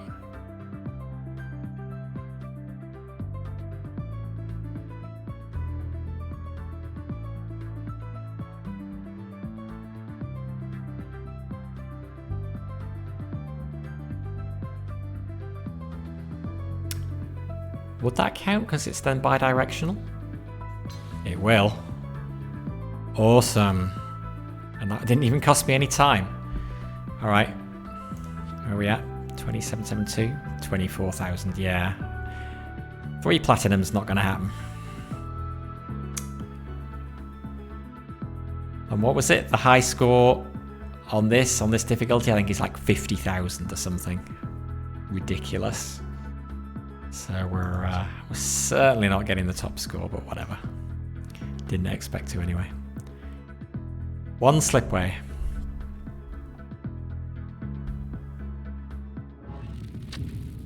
That can't happen.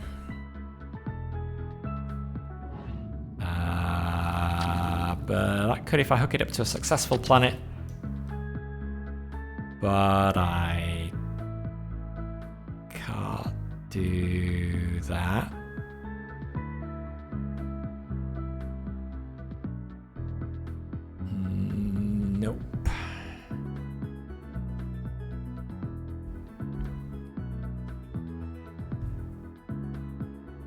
Unemployment. Well, okay, so the other way is get my unemployment down. Where is that other no export? Slightly driving me nuts. I wish there was an easy way to see where the no export is coming from. Definitely not there now. It's usually planets that are stuck out on their own, but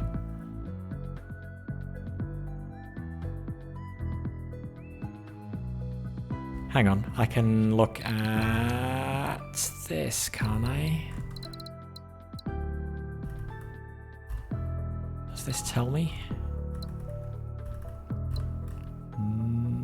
Not obviously. No. Anybody know where to find where that is? The no export? I literally just have to spot it by eye. Can we really not see like the happiness contribution of each of our planets? That would be useful. That would be useful to see at a glance, like all of our planets.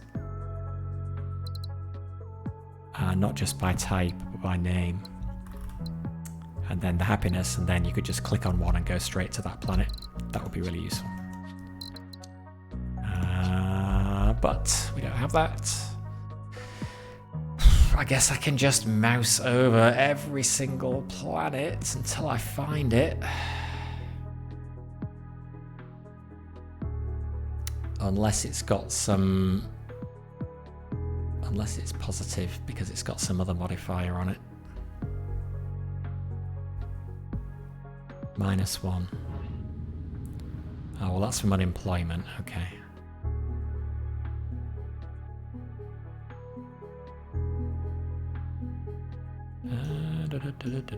Where are you, unhappy planet? Let me help you. Let me make you happy.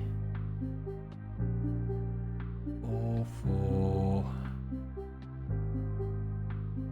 Yeah, that's fine. That's just from unemployment.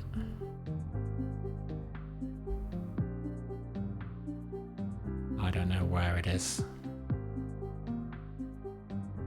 There. Ah. Okay. Goods. It has goods that nobody wants. What a sad place to be in. Is there anywhere where we can send its goods?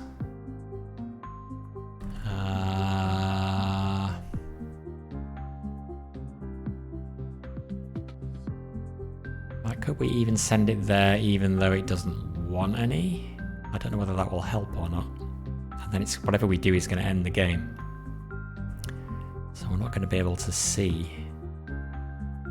other than the effect on our score, I guess. 2772.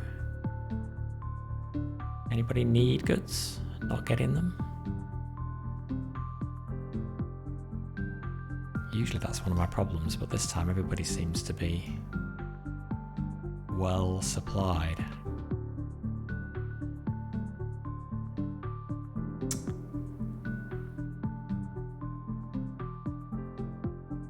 Yeah, I guess they're not going to go if there's no need.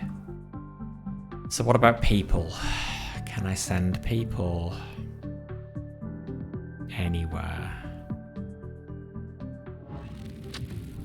That wants water. I'm still a bit hazy about when you can send people even if there's a met need. Like, could we send some people there?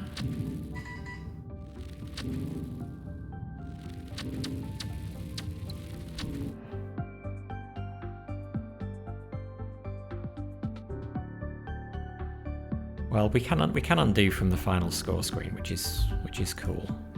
We will just try that. 2772.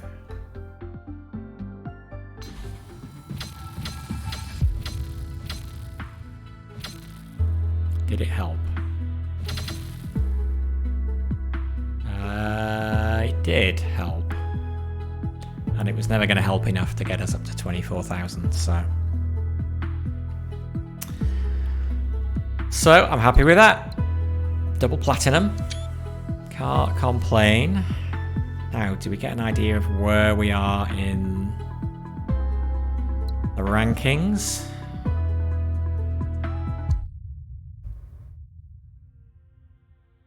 My score, I am in 41st place. I would have needed 21,082.